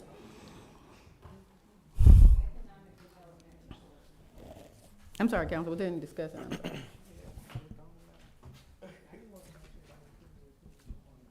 I'm sorry. Motion made. Yes. Good evening again, Mayor and Council. Just a quick update on the Economic Development Report for the past couple of weeks. In the design area, Faith and I have done a number of zoning reviews, several different inquiries from different businesses around the city. We have a number of projects that are in the pipeline. Again, these are just inquiries that have come in. Any specifics we can talk about in executive session if you guys want to.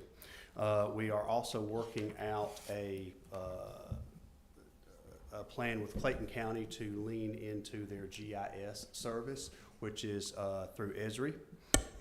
That will help us with internal map making, internal materials, and also give a clean, consistent look to the city maps. Under the organization, we've had quite a few meetings in the last couple of weeks, including about FIFA, the Housing Task Force. There was a meetup today at the Capitol for the Georgia Downtown Association. Had a very positive meeting with C. Clayton, and then of course the Promotion and Organizations Committee met last week. We continue to work on incentives for our businesses, enhancing the enterprise zone, and then also working on the arts and entertainment district. In association with Dairy and then also with Faith, working on the vacant building registry, and which is already in place. We already have that in place within the ordinances, but also looking at a blight tax that multiplies the millage rate for parcels that are vacant, unusable, and are not maintained. We also have a couple of staff members that are taking the local technical assistance program from GDOT, which will allow us to manage and operate certain GDOT contracts through the city. Promotions that we have done, Promotions and Organization Committee had a meeting last week. Georgia Cities Week will be April 20th through the 24th. And as you guys have heard, we have a number of summer events that are coming up. Also, would like to mention the first annual Trash Wars that we did last Saturday, or this past Saturday. Dare did a great job, and we had a great turnout. Economic vitality, occupation tax certificates are in process. They have had over 100 renewals so far, which is not as many as we need to have, but it's a start.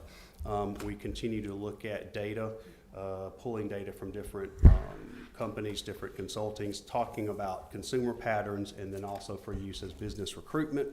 And then also we are identifying various sites around the city that can be sites for redevelopment. We would like to identify these parcels and potential assemblages around the city, and then that way, once we get everything on paper, then we can start not advertising, but putting the word out, tell developers and others what we are looking for, and try to bring the economic growth to the city that we want and that the residents desire. And Thank you so much. That concludes my report. Thank you so very much. Questions? Yes.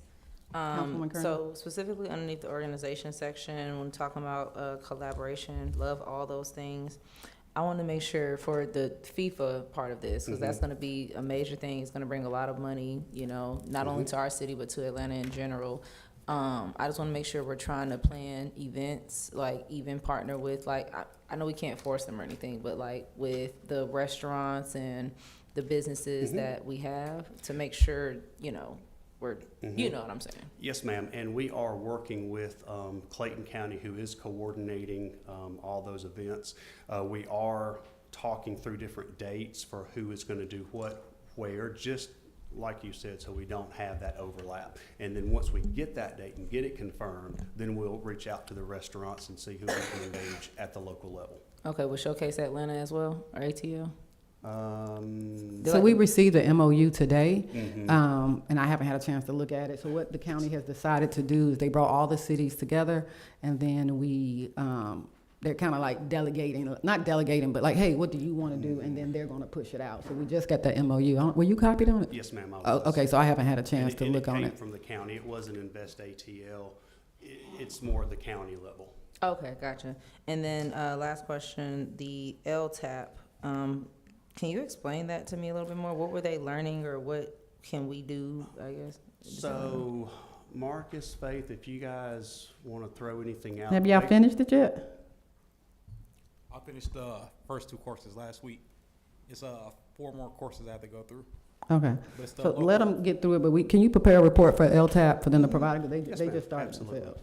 Right, no, that's what I'm saying. I just want to know, like, what exactly they teaching you, like. So it's basically procurement, Okay. transportation procurement, explaining how you have to do it, how you would monitor the projects, basic project management. Anything else, Marcus? Is that pretty much it? Okay, thank you. Excuse me. All right. Any other questions? Yeah, I had a question, Mayor. Yes, sir. Gotcha. Thank you so much for the presentation, or for the report, rather. When you speak about economic vitality in the redevelopment sites, is there a timeline for when you're trying to gather the information to be able to present to the I to the would developers? like to have something on paper within the next 60 to 90 days. However, we may have 1 or 2 by then. Basically, what I'm doing is I'm identifying the vacant parcels that are around, and then out of those vacant parcels, seeing which ones are owned by corporate entities. And then that will just narrow down the list of available and willing to sell, most likely, and then we can put that out. So, yes, I do hope to have it soon, but no, I don't have a specific date. Awesome. Thank you so much. Yes, sir, thank you.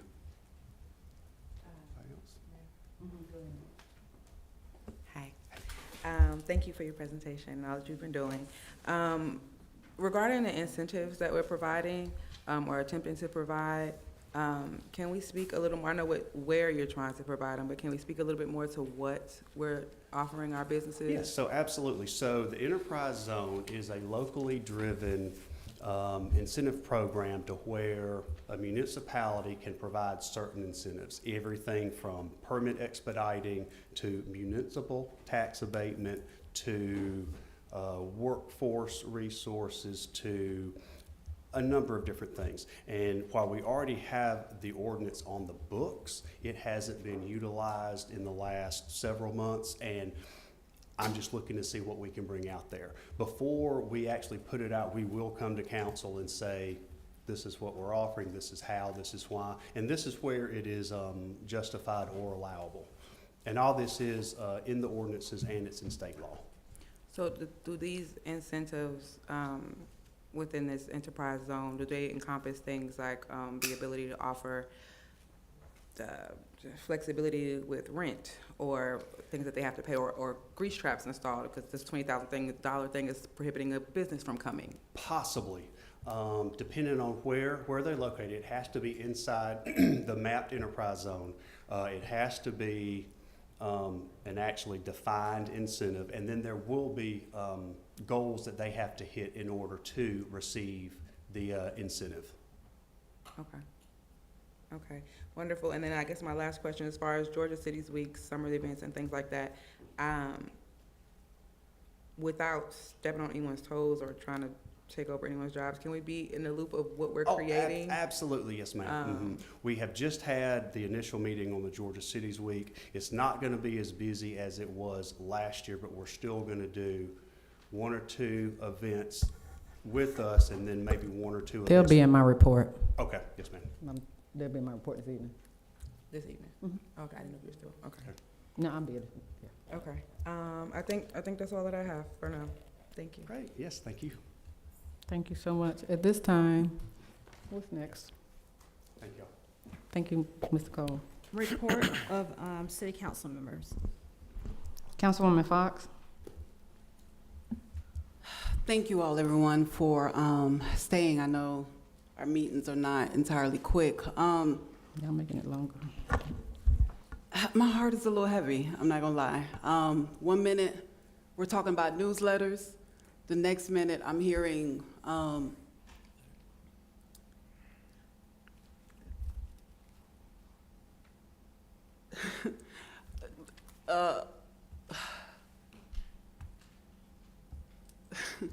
sorry, y'all. It's just, it gets a little difficult. The next minute, I'm hearing, filing a report, with an attorney, and an attorney is watching. Point of order.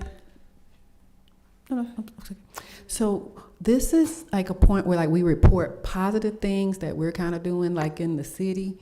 So would you like to like we'd like to end on the let me do my report because I do have to step down. Do you mind if I do my report real quickly? Can I do my report? No, point of order. Oh, it was a point. We already doing that? It was a point of order. Okay, We're doing it. I'm just trying to keep it peaceful. So, Point of order. You can't restrict, I don't know if there's anything that's been said that's a personal attack. What I heard was just commenting on how the councilwoman felt about certain comments. So it hasn't crossed that line, Councilwoman Kearney, but I do believe that Councilwoman can't continue. And she can't be restricted. And if it crosses a line to get where it's a personal attack or impugning someone's motives, then certainly, then we can make that point of order. But I didn't hear that just yet. Okay, I'm sorry. Councilwoman Fox, did you need a few minutes to gather yourself, or are you ready to continue? No, I'm good. Okay. If I can be allowed to speak, that would be amazing. Yes. Again, as I said, my heart is heavy because 1 minute we're talking about community newsletter, next minute we're talking about restraining order, and I don't understand how that makes sense in the same sentence. But nevertheless, I want to take a point of privilege to thank our former council members who have served between them probably 15 to 20 years. Council member Billy Powell, former council member Bobby Lester, former council member Don Dixon, who both of them are in the audience today. Just want to thank you all for serving. Now that I'm on this side, I understand that it's not easy, definitely, and no matter whether or not we agreed or didn't agree with decisions, the bottom line is it takes courage to serve, and the fact that you all serve. And for me, I will not personally abuse my elected official powers to speak against anyone who have gone before me to serve. I want to make sure that I continue to honor everyone who has gone before me that served in the city of Jonesboro, because I give honor to that, because it's not easy. You're under scrutiny 24/7. You can't please the entire body, so you try to do the best that you can do to make decisions to move our city forward. So for that, I want to personally thank you and salute you, and I honor you, and you will always, I will always make sure that we keep that on the forefront. I also want to take some time out to thank everyone for coming out to the few events that I had last month. Super excited. Growth Series, as well as the mobile office, those were successful. I'm going to go ahead and continue that. I want to also, one of the things that I'm working on, community goals that I put out on social media, and I'm hoping that I can work with our executive director, Mr. Blue, strengthening connections between businesses and residents. So I'm asking all residents, shop local. Before you go outside the city limits, shop local. See what's in your local area. Do a quick Google search and shop local, because our businesses, especially our small businesses within our city limits, they need us right now more than ever. With the economy going what they're going, we want to make sure that our business are surviving. And awesome time. We had a great time during Trash Wars, and I'm super excited for where we are headed. I just want to continue working in collaboration with my mayor council, so we can kind of get the job done. Again, it gets a little heavy at times because some things just doesn't have to be that hard. And I'm hoping that as the days go forth, we can make it easier. Thank you. I'm digesting that. Councilwoman Messick. Thank you, Mary. I just want to take a moment to say thank you to everyone that did come out Saturday. Trash Wars was, believe it or not, fun. It was fun picking up trash in the city. It was fun having Chief Cato drive by me going, "Go Team Messick" on the radio over by the tennis courts. Yes, it was actually fun, and we did get a lot done, and just the fellowship and the socializing afterward was wonderful. So thank you, staff, for being here on a Saturday and helping us do that. Thank you, Team Red. Yes, yes. And I look forward to doing more events with the city and with our residents, and with our staff. It was fun. I also want us just to remember, I know we always have prayer, but I want us to continue to be in prayer for our military right now, and for our allies, and for everything that they're going through. Please keep them in your prayers, and keep our city in your prayers as we move forward. And thank you. Councilman Dixon, Cameron Dixon. Yes, I'll just be brief. Thank you all for coming out today and attending today's meeting.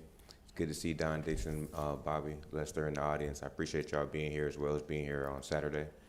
I do want to let y'all know that I will be attending my first GMA on March 18th, and I'm super stoked about it.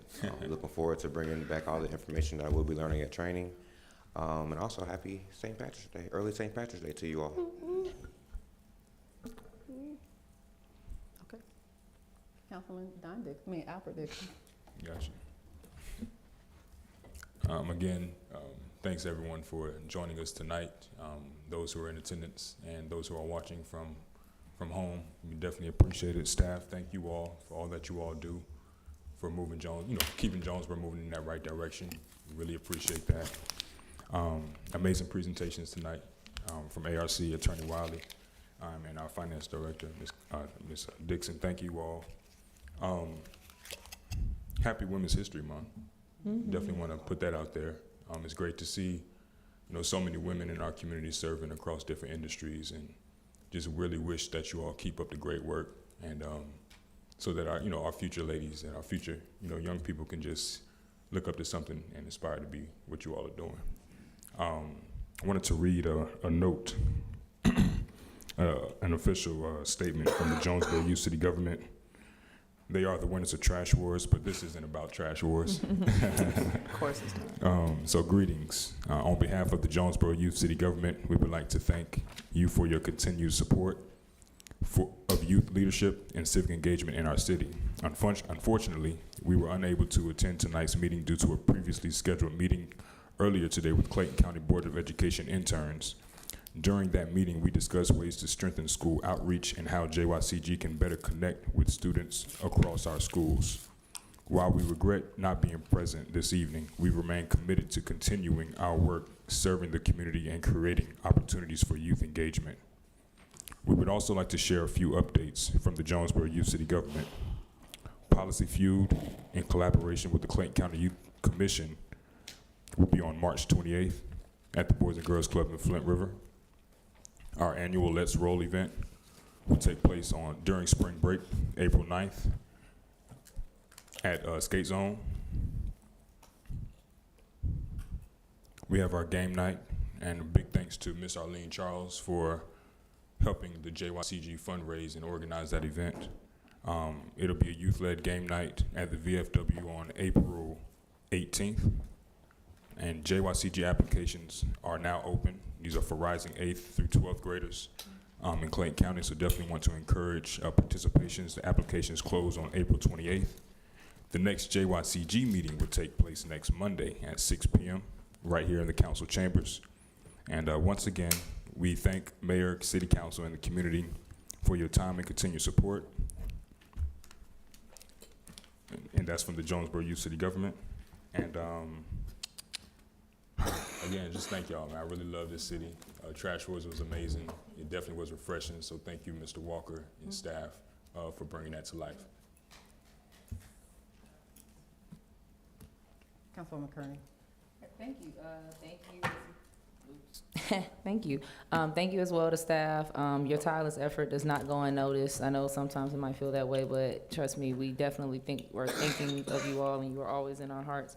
Happy happy belated International Women's Day, by the way. That was yesterday, so woo woo. And of course, hopefully everybody didn't miss out on their sleep too much with it being, daylight savings. So make sure hopefully y'all can make it up today. St. Patrick's Day is next Tuesday, so hopefully everybody wears green. Nobody wants to get pinched or anything. That is also my mother's birthday, so happy St. Patrick's Day. We do have an election going on right now in Clayton County, so please, if you so choose, get out there and vote. That also ends on St. Patrick's Day, and then we got some more elections coming up later on in May for some primaries. So that's all I really have, but before we see each other, I think it's also going to be Easter, so happy Easter as well if we don't get to see each other. That's all I have. Mayor Pro Tem? I always begin by saying thank you to the best staff in the land. I appreciate y'all so much. You do so many things that people don't see. You're always there. Most of the time you always have a smile, at least when you see me, and so I appreciate that so much. I want to say thank you to the youth city government for having the most volunteers for our trash wars. That shows a lot. When we speak about the future, they're doing the things, right? They're leading, and so I appreciate that. There's no one else I would have liked to lose to. I say that to say that my team was the runner-up. Okay, Team White. Woo, woo, woo. And that was a work of God, to be honest, because life had been heavy. Y'all saw I wasn't at the meeting. And so I didn't even appropriately say, hey, come volunteer, come. And God put all of that together, which just kind of showed me Jonesboro and the heart of Jonesboro and what my mission is in Jonesboro. And so I really appreciate all of the love and the outpouring that happened at the Trash Wars. Also, I would have liked to win the trash bags, but we don't have to talk about that as runner-up. I could have really used those. We also had a Bet on Us event at Easy Nails here in the city. The mayor, and I don't know if I'm stealing your shine if you want to talk about it, sorry, but the mayor and Brittany Whaley put together. And that's another space that I want to say that I'm so grateful for, because again, life was heavy. And when life is heavy, you don't have the time to deal with things that you need to deal with. And sometimes politics falls on that. And right now, politics in general is just heavy. So to have a space that was safe, a soft landing to reintroduce myself back into this world of politics, I really appreciated that. And I hope that that's something we can continue to do. And I'm so proud that it was at a business here in Jonesboro, a very deserving business here in Jonesboro. If you haven't been in Easy Nails, please go. Shout out to Steve. They came in and they're amazing. They have a standard of excellence in there. Congrats to our educators. I'm gonna wrap it up, promise. Congrats to our educators. As an educator, it warmed my heart for the principal of the year of Clayton County to be in the city of Jonesboro. I don't know how familiar you are with Jonesboro Middle School, but that school is not an easy school to lead. It's a transient community. Most of their student base do not have their housing. They're unhoused. They're always in the extended stays, efficiencies, and to be able to still manage a school like that, to pour into the children, to ensure that they have what they need, shouldn't go unseen, unspoken about. So congrats to Mrs. Barnett. That is an honor that she deserves, and to all of the educators. Lastly, I want to let you all know that Tabernacle of Faith tomorrow, I believe it's at 6? Mm-hmm. Doors open at 6. I think it starts at 7. But they'll be hosting an event that will have all of the members in the campaign with David Scott that'll be running, or however many members show up. But they'll be there if you all want to have some information and get to know them and hear what they have going on and what they are offering for our residents. And I think that's it. So thank you again. I appreciate our council members and our mayor for having the hard conversations. But as long as we continue to do it for the city of Jonesboro, I think it's well worth the fight. So thank you all for showing up every day. All right. Thank you so much. Let me first start off by saying council. Let me just say that today I don't feel heavy. I know it's a lot of heaviness. I think today showed what we can get through as a council and decisions that can be made. So I really appreciate that. Just a few comments that I want to share. I do believe in collaboration and teamwork. but sometimes a Facebook share can negate all of that. So I have been taking conscious effort in regard to what I share, what I tag, and what I speak, and I would encourage all council members to do that, because some things can spread like a wildfire that could have been fanned with a light, fan as we see today, and still get the outcome. I have an open door policy for council people, for citizens, and for businesses. Shelby and Taylor, sometimes I got to put a guard on it, but for the most part, if you need me or if you don't agree with me, please take the opportunity to speak with me. I take very serious my role as mayor and every authority as outlined in the charter. And sometimes things don't always look like they seem, and Shelby knows my favorite saying, assume best intent. With that being said, I put out that we are having a town hall meeting. I put it out the day after what I consider a difficult council meeting. Not my best role as a mayor. I'm probably, anybody close to me knows that I'm probably the hardest on myself when I do not hold this seat with the utmost respect. And so if you look at some of the things I've posted lately, it shows unity. If you look out the pictures that we saw outside, I've been working on that for 2 months. I take great pride in that, not because my picture's in the middle, but because I got a chance to showcase each and every council person. And we deserve something different. And so that wasn't about me, that was about us. And when I had a chance to show Saturday, it was like, hey, look what I got. It was like, I was so proud of that. Not for me, but for us. So I'll intentionally put things out. If you notice with the Black History Month, you'll see me say Mayor Sarter, Mayor Pro Tem, and council.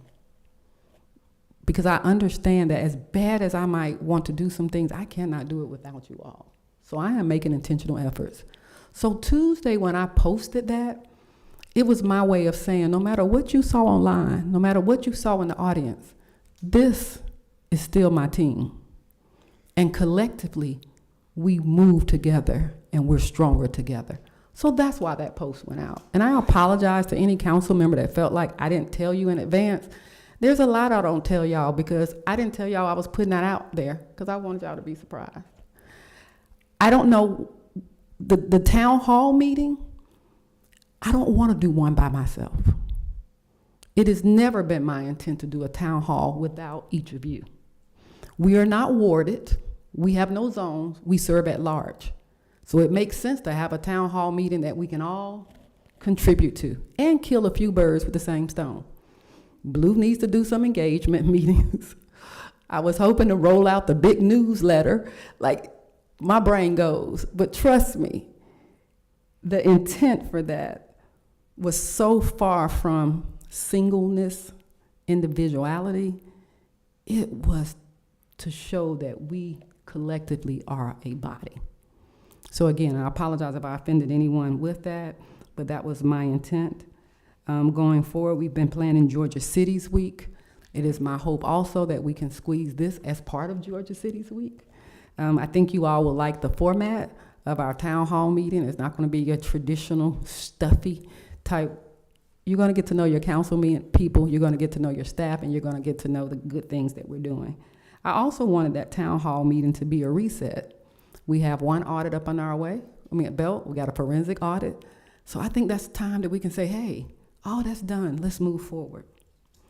So Georgia Cities Week, we will have a family bingo night on the green with free ice cream.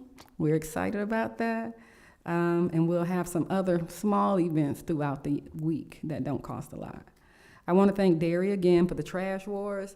When I first told Derry, let's do a trash war, he was like, okay, and he took it and ran with it. Now, I did come in third place, but I think I had also said that I felt like bags should be weighed, and next year we will have a scale, because I felt like mine was the heaviest. Yeah, but we had so much enjoyment there. I do want to give an update on grants.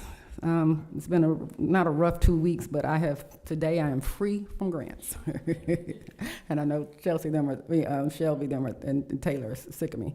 We applied $15,000 with AARP Challenge Grant, and that's for a garden pavilion with bathrooms and electricity.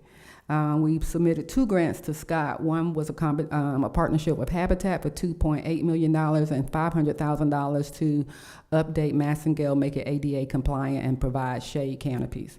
We submitted 3 to Ossoff for $500,000 in police cars, Habitat for Humanity 2.5, and also the Massengale Park, we submitted to that $450,000.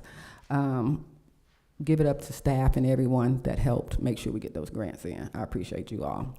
Next week, Mayor Pro Tem and I will be going to Congressional Cities Week with National League of Cities, and we will spend Wednesday on Capitol Hill, and Mayor Pro Tem will get a first-hand lesson on how you beg for money. So be ready. Last Friday, we had a field trip with key staff. We went to Selma. I will tell you, it was so inspiring to be able to cross the Edmund Pettus Bridge with some of my favorite staff members. So whoever, I think one of y'all was like, well, we're here, let's walk over it. And so we walked over it, and it's something that I will not forget in my tenure. We also viewed some very nice module homes NACA had been talking about. I had to put my eyes on. I didn't need it to look like a mobile unit, and we were very impressed, and we'll continue to do some work with them. Councilwoman Fox and she'll reach out next week, and we will get this newsletter going, and I think it'll be a product that we'll all be very proud of.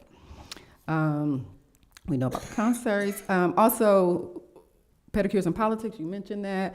I do want to give a shout out to Not Your Massage. Who was Not Your Average Massage. We patronized them, so we were able to have an event in the city and patronize 2 businesses, and I think they did very well, so it was pretty exciting. And this was a nonpartisan pedicures and politics, just an opportunity just to talk about everything, and it was a great event. May is moved with the Mayor Month. Can we get some yay? Yay. May is moved with the Mayor Month.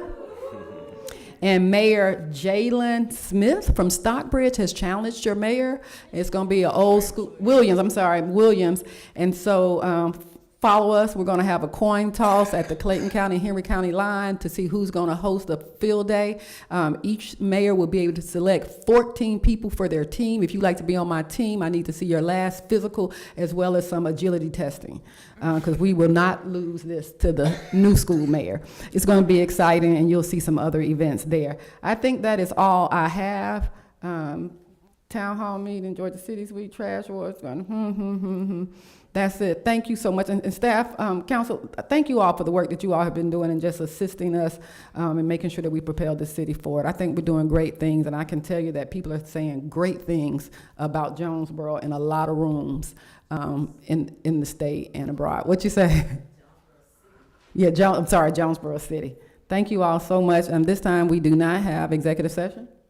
I entertain a motion to adjourn. Motion to adjourn. Second. Billy not here? No, I'm sorry. All in favor? All right, any opposed? Thank you so very much, council. I appreciate you all.